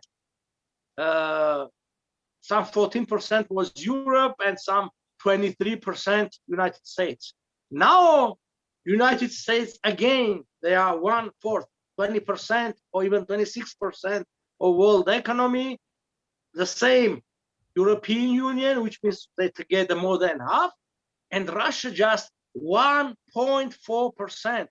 1.4%. Without oil and gas, Russian economy is smaller than economy of Portugal, economy of the poorest country in the European Union. I mean, Russian economy is smaller without gas and oil. And you know that new technologies, they are changing approach to these fuels and use of gas and oil. And in Europe, first of all, we see that new technologies will make people to use less. And secondly, Russian gas and oil always will be higher. The self-cost of this is higher than Arabo-Iranian, just because it's in the Siberia, on the cold kind of weather and hard conditions, and so on. It's an irrational approach because they see West as a danger, but in reality, the main danger for Russia comes from two directions. From south is the Turkey and Turkish people and Turkic countries, and from east, China. And thanks to West, Russia until now keeps the integrity of the territory, because West does not want to give to China, Siberia, and the resources that are there. And this is why West supporting Russia against China, because West understands if China will gain control over that huge resources, and because in the world, all resources already are being used, just Siberia remains the main warehouse of raw material. Yeah, and China with Siberia will be not only the biggest country, it will be the strongest country. And this is why until now, West is keeping integrity of Russia. They want in a way to control. And here we have another danger for us.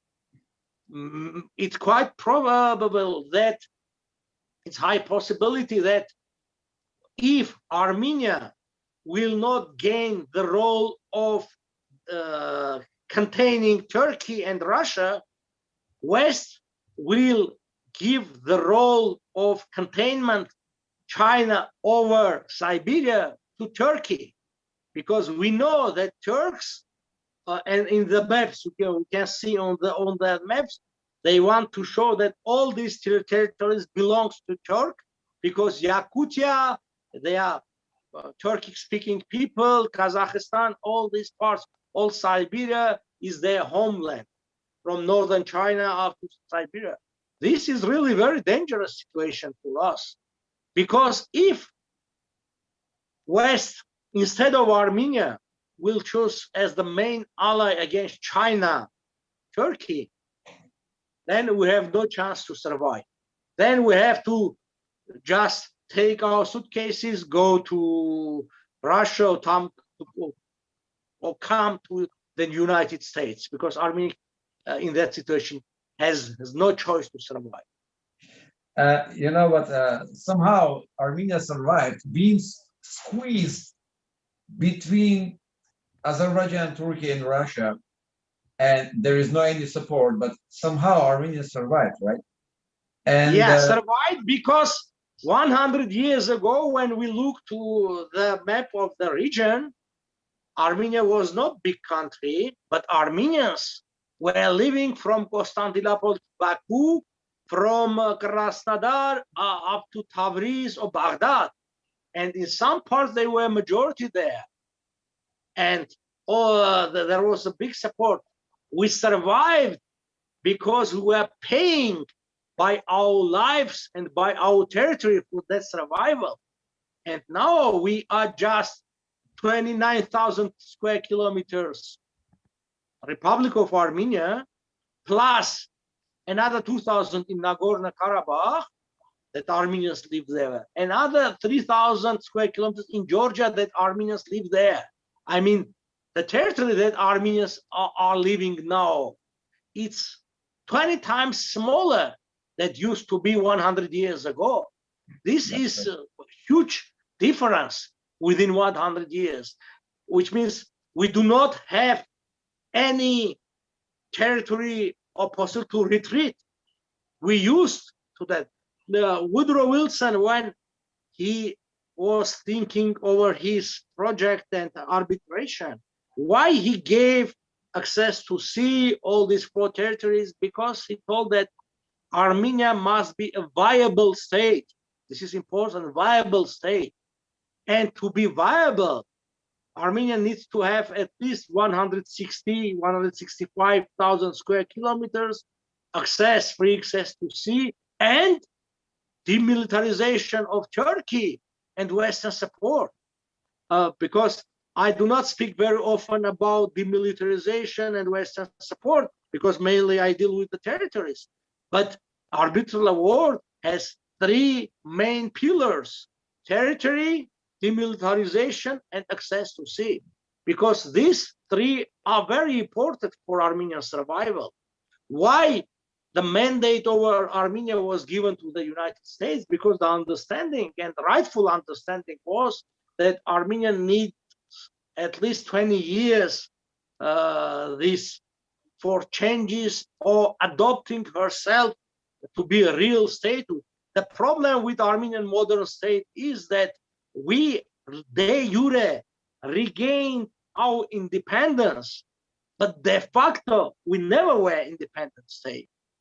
Russia was controlling over Armenia always through her agents, through her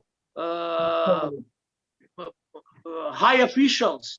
We all know, even now, we know that many high officials are direct agents of KGB. Can you imagine a country where people will gather in the main philharmonic hall of the country, one of the main, and speak against the statehood of their country, which is a violation of the article number 1 of Armenian constitution, because it said that Armenia is an independent, sovereign state. And they will speak about becoming part of Russia. And our security forces and our government did nothing. Nothing. When we were... They did, Mr. Papian, they organized. Sorry? They did. They organized. Maybe they organized. When we organized a manifestation against that infamous ceasefire of November 9, we did on November 12th. Maybe around 2,000 people came to for that manifestation, and the police was twice more, and then attacked us, and then we were taken to police and so on. Why? Because they wanted to show to the Moscow, let's say, I don't know, the curators, bosses, that you see, when people speak about independence in Armenia, we'll punish them. We'll punish them. That was. But when you will speak becoming part of Russia, and the foolish thing is that even becoming, they do not understand that even becoming part of Russia, nothing will be changed. It's not Soviet Union, because during Soviet time, at least the property belonged to state, and state more or less was giving some kind of support to everyone, every republic. Now everything belongs to private people or organizations and so on. If Russia cannot support herself, go out from Moscow, 100 kilometers away from Moscow, you will see that it's 19th century. 19th century. That's okay. Right. How we think that and why Russians would come with big money, and where they will find that money, invest in Armenia for what? To degrade their relationship with Turkey, with one of the main trade partners? For what they will do that? I do understand the Russians. I am against their policy, but I understand. They have no other choice. The only choice is to become part of West. They don't want to become part of West. They see themselves higher than everyone. This is some kind of chauvinistic approach, 19th century and so on. But it's up to them. Which will, at the end, and saying at the end, I mean within 5 years, will bring to collapse of Russia totally. Russian Federation will have the same fate as Soviet Union had. And this is the time to predict that, at least to create some possibilities when Titanic will go down into the sea, at least to have the place in the boat, because the iceberg already hit the Russian Titanic. Okay, the orchestra is playing now and everybody is listening to that nice music, but the Titanic is going down, because when you compare all the economic indications and military indications from month to month, you can see that everything is going down in Russia, including psychological and political situation within Russia. In my understanding, Mr. Papian, most of confrontation based on the tradition way to govern people, because in European country, I don't believe the president could stay there 20 years or more. I mean, the situation with freedom, human rights, I mean, the basic of confrontation, I think, is hidden there, not only like we are first economic or second economic, it's not making big difference. I think the major confrontation is based on human rights and tradition, how to control people and govern. Sorry, you are right. And this is why I am saying that we have more chances in the West to prove our rights, to lobby our rights, because you are right, there are democratic societies. This is why, let's say, Armenian community in the United States is lobbying for Armenia, and Armenian communities in Russia is lobbying for Russia against Armenia. It's a tool in the hand of Russian government, Armenian community, or let's say major part of that community, because Armenians are hostage there. They cannot, it's not the country, because they know that if they would even write something, a statement in Facebook that Russians will not agree with that. The tax controllers will come and control you until the last day. Sophie? Mr. Papian, I have a question regarding Russia again. Do you think that possibly a Russia post-Putin regime could be more Western oriented, or kind of shift some of the perspectives of Russia? I know that Putin has been obviously a very, very long-standing actor, and is it possible that after he would be gone that some of these attitudes might shift or change, or no? Putin will be gone, and he will gone very soon, because he has cancer, and he is looking who will succeed him. But the problem is that power succession will not be based on democratic elections. They are fighting. There are at least two main groups within Kremlin that they are fighting each other who will be the main successor. Because who will be the leader of the country, all economic gains will be in his hands. Because being president in Russia means your friends will become billionaires, as Putin's old friends, his childhood friends all became billionaires, and everything would be. It will be very aggressive and hard fighting is going on. Unfortunately, I do not see possibility. I would like, but I can't see possibility for Russia to becoming more democratic. It's not the traditions, because also the people there, the propaganda, Putin's propaganda, at least for last 10 years, has changed the positive, has reversed, let's say, the positive changes that happened in Russia during Yeltsin time. And they see West, as I told, as the main enemy, and they see themselves as saviors of the world. Not only Armenia. When you tell them the real history of Armenia, how they promised and never supported Armenia, they are surprised, because their understanding was that they always were saving Armenians, as many Armenians think until now. We saw that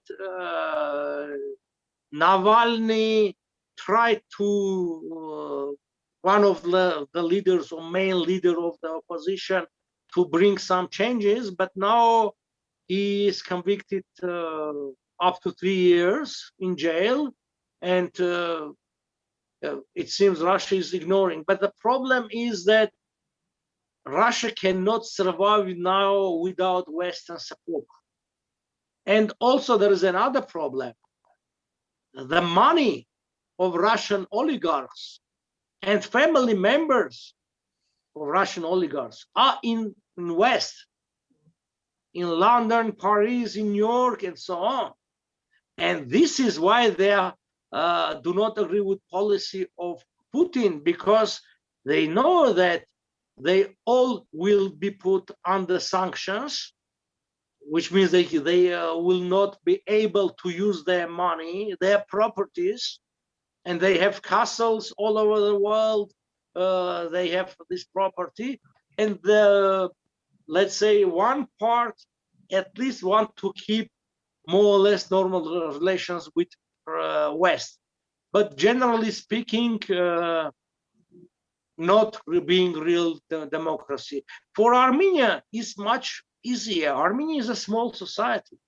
Also, the big difference between Russia and Armenia is that Russia is a big country, and Russia can survive another 50 years being not democracy and having this ineffective economy. Russia will lose some territories, maybe Siberia, maybe some other parts, but even losing big territories, Russia will remain the biggest country in Europe by territory, I mean, which gives a lot of possibilities to a country. For Armenia, we already spoke that we lost everything that we had, let's say, 100 years ago. And the last losses were 3-4 months ago. 10,000 square kilometers in Karabakh, which aggravated our security situation in that part of Armenia. So the choices are these two. With Russia, which will not give any new opportunities, everything will remain the same, which means the population will decrease, the people will emigrate from Armenia, everything will become more weak, mashats, worn out. So. Worn out. Everything will worn out because let's take again railroads. They're controlling Armenian railroads from 2008, which means over 12, 13 years. All the investments they're only on the papers. And when you go and check with this investment, nothing is there. And now with this new railroad that Azerbaijan will build along Arax River, Megri and Nakhichevan, Turkey and to Europe, will stay without anything. And because of Russian policy of keeping Armenia isolated from other part of the world, namely, let's say, from West. Mr. Papian, we didn't want, but we spoke a lot about Russia. Let's go back to Armenia. So we have a situation which is very dangerous and very weak, and we don't see actually the future clear, but there must be an exit. There must be a way for to solve the situation. And what you think, what kind of actions we need to make, what we need to do? First, to have in Armenia new government, new parliament with more experience, political will, and knowledge to change the situation, geopolitical situation, security situation in Armenia. The country, which is Russia, is the main source of Armenian problem, cannot be the main solution. The government in Armenia is the source of problems in Armenia. Which means that government cannot be the source of solution. New people have to come. New with world vision, national vision. We have to change a lot of laws, constitution. What means that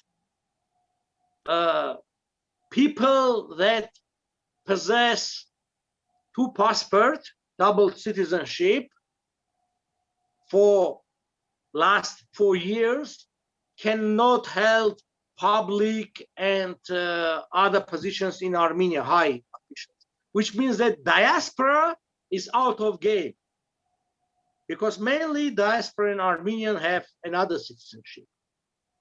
Who will renounce his or her citizenship now in order to have a possibility after 4 years to participate some kind of elections?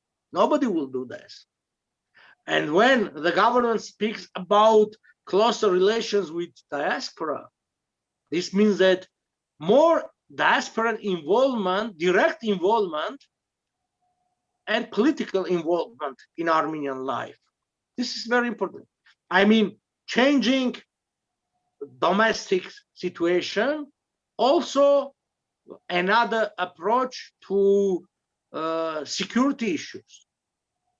Let's negotiate with Americans, with Western powers, with China, to have a second military base in Armenia. Why Kyrgyzstan could have for a long time Russian and American military bases in her territory and Armenia cannot, at least for now, for 5-10 years, when we are really in real danger because we see our neighbors preparing for another war. Will Russian military base willing or capable to fight back Turkey? I'm not sure. And security issues are very, very important. You cannot rely on, as Russians say, avos, maybe. It's not maybe. Even when there is a lift ascensor,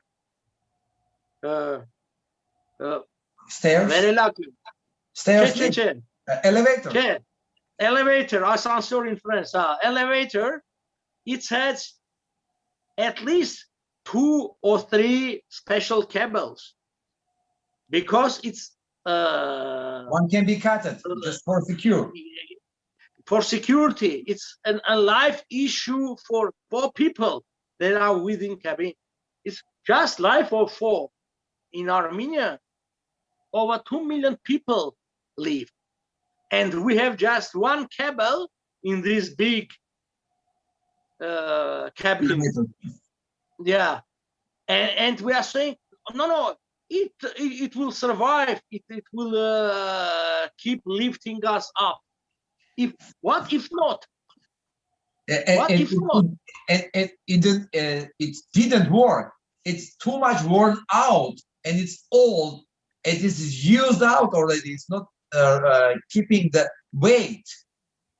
Okay, if even we think that it's in good condition, anyway, when it comes to people life, only 1 cable, 1 line of safety or security, it's not enough.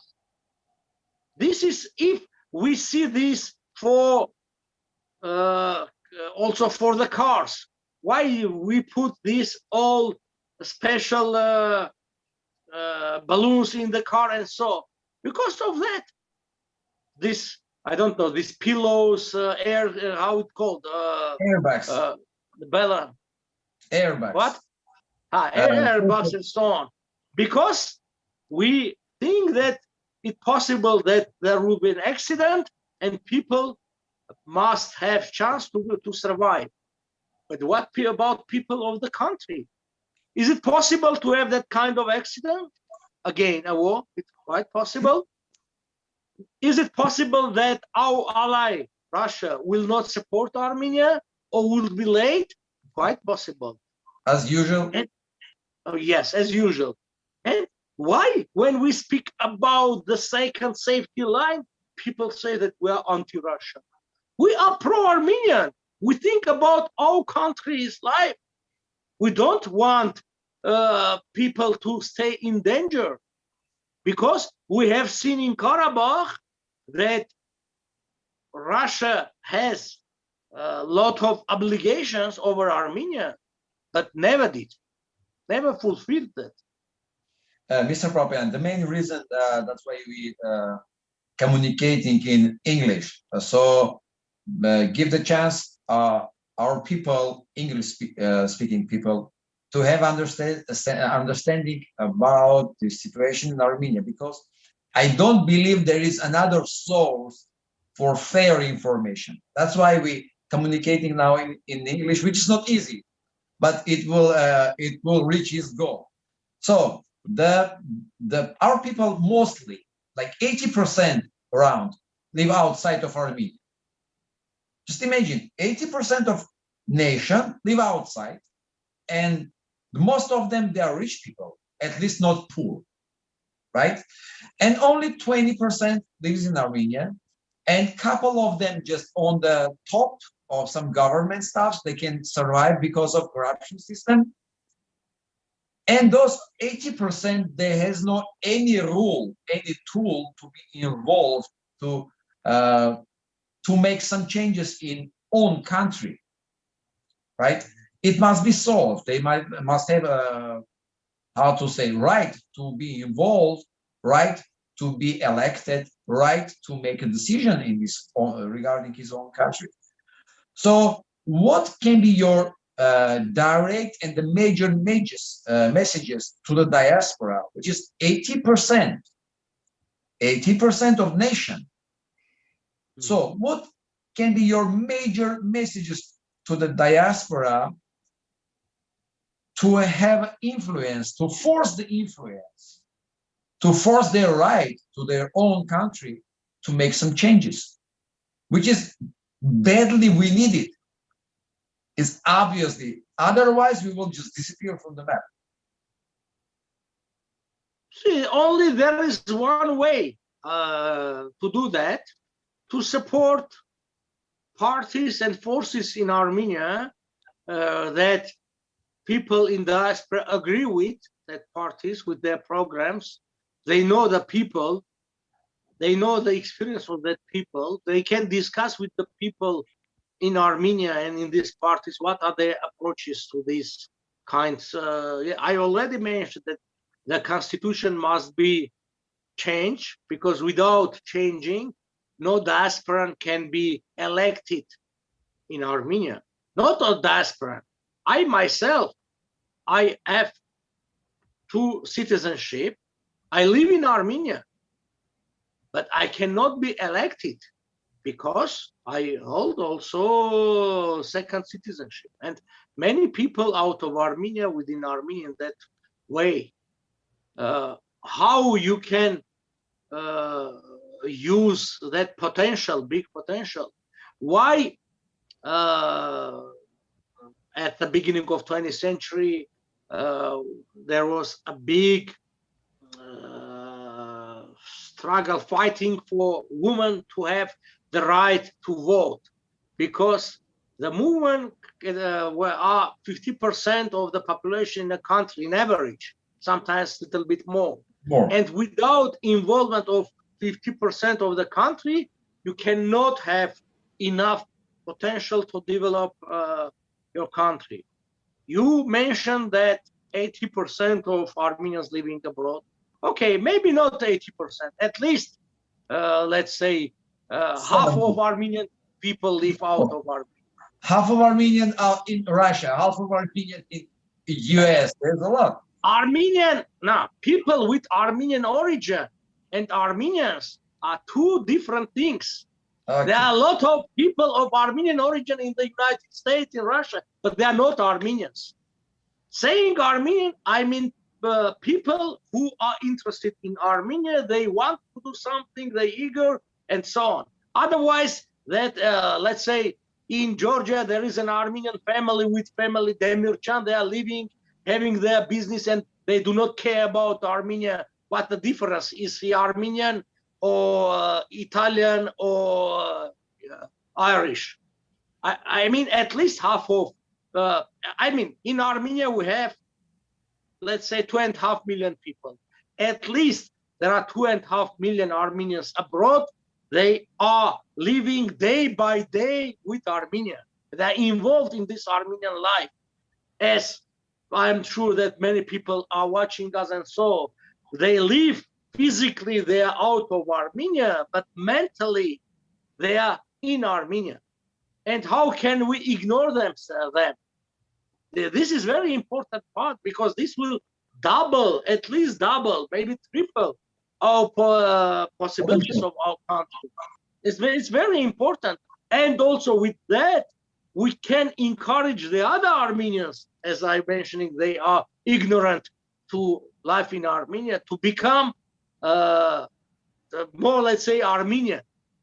This is very important, because when we will have really a proud Armenia, a prosperous Armenia, a developed country, many Armenians that no, they do not consider themselves as Armenians will be reborn as Armenians. It's we have such examples all over the world that people living out of their countries, when they see their countries, because you have to be proud of your origin. Otherwise, if you are not proud, why you want to be part of a country far away that your grandfathers or great-grandfathers were? Because we Armenians that emigrated from Armenia, but let's say traditional diaspora, it's already third or fourth generation of Armenians that their ancestors came from Armenia, mainly Western Armenia. These are very important issues. Unfortunately, the current government never was a national government in our understanding national. I mean, Azgain, because national in English also means some say. They never used word Azgain. They just using քաղաքացիներ, բնակչություն, never. This shows their attitude towards these issues. Some of them consider to being national is a backward understanding of something. But I lived in many countries, including in Western countries. Let's say Canada, which has no ethnicity and it's very, very pro-Western and modern democratic country, even they are proud to find some Canadian role or traces in the world, saying, you see, that famous actor in Hollywood is from Canada, the other one, a dancer, American dancer, who came from Cuba, first came to Canada and then emigrated to the US. I mean, even they are trying that. It's normal. This is very important part for Armenians to be involved and to be proud. Mr. Papian, you emphasized the power of diaspora in terms of money. Okay, we are not have too much money. I mean, like a couple hundred millions. Okay, we can just collect and help. But I think the strongest part of diaspora, the value of diaspora is not the money. The professionals, where they study, they live, they approach a Western type of life, Western type of behavior. Even the government, when you not go, everyone. Not everyone. You can find in the United States people that are more pro-Stalin and pro-Putin.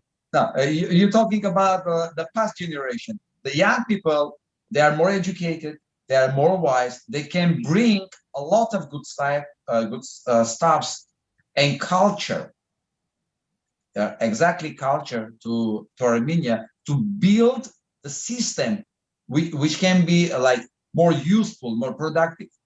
So this is the major value, I think, of a diaspora. So I agree with you, but for that we have to have big changes in Armenia. Without changes in Armenia, sure, all diaspora efforts will be first useless, or ignored or useless. And the question, if any chance, like your party, the group, like Beve, will become a governor of Armenia, what kind of changes might be there regarding the diaspora and the rights of diasporan people to be involved in the politics in Armenia, on the social life, in the government? Do you have any like understanding what kind of changes you want to do there? Yeah, I cannot speak on behalf of all the group, but I will speak on my behalf. You see, I am for giving the diaspora the same rights to be elected and to elect. But meanwhile, they have to have the same obligations, because the rights come with obligation. They cannot. What kind of obligation of citizen in Armenia has? We all pay taxes in Armenia. In average, it $1,000 per year. But this includes the taxes also from business organizations. I mean, we have to calculate how much per person is the taxes each year, which I think will come maybe per year, let's say $300-400. If they want to be part of that club, they have to pay for that, because otherwise there will be the situation that they will have the rights the same, but not the same obligation. And this also will give people living in diaspora to be more involved, because I understand the psychology there. If they pay money, they would like to use that. Yeah, it's almost the same when you pay for a club. You want to go there to use the possibilities you're using. This kind of more possibilities, and this also will give. You are right. This more Western approach in political life, economic life, and so on. Is this? I mean, the same obligation and the same right. We have to calculate and find some kind of a formula for that. Okay, it sounds good. Sofia, is there any question? Maybe after a couple of questions we will finish, because already 2.5 hours we're speaking.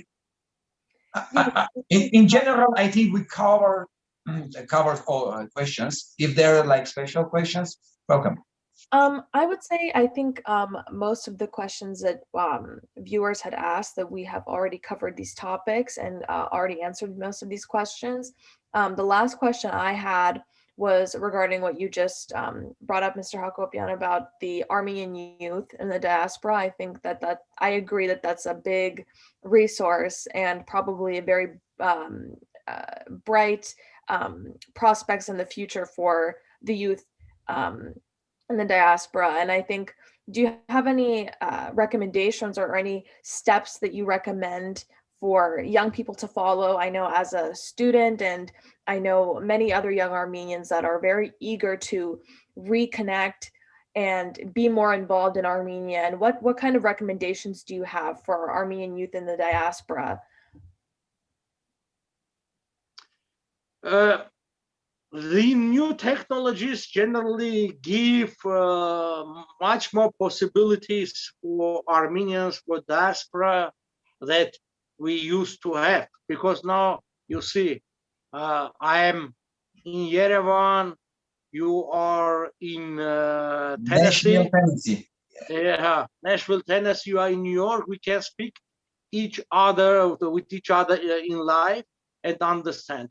And I see the diaspora role mainly, as I told, as a bridge with their local communities, with their connections. I worked with diaspora in many countries as ambassador, as Armenian diplomat, and I was successful in many cases because I used the connections of the people that were living there for their life, let's say, or even less. This is very important, which you cannot buy just for money, because with lobbying.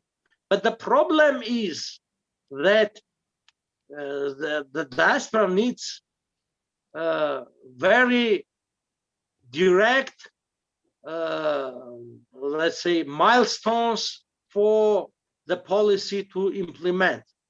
I was discussing the issue with some Armenian lawyers in November during the war, and what was the direction given by Armenian government to these lawyers? Recognize Artsakh. And when I asked them why? What will give the recognition of Artsakh to Artsakh? Nothing. It even will create more problems. And we discussed over 2 hours. They agreed with me that I am right, that only solution is Artsakh must become part of Armenia. And this is why they agreed with me. But they said, okay, we received from consul, from ambassador, from Yerevan, such kind of direction. We have to, we again are coming to the political leadership of the country. Because when the commander, the Navapet, the ship, commander of the ship, I don't know, has taken a wrong direction, how you will try to support that ship to go faster and faster? You never will reach the goal because the direction is taken the wrong one. The same with the country. First, again, we are coming to political power in the country. Who will reign in Armenia?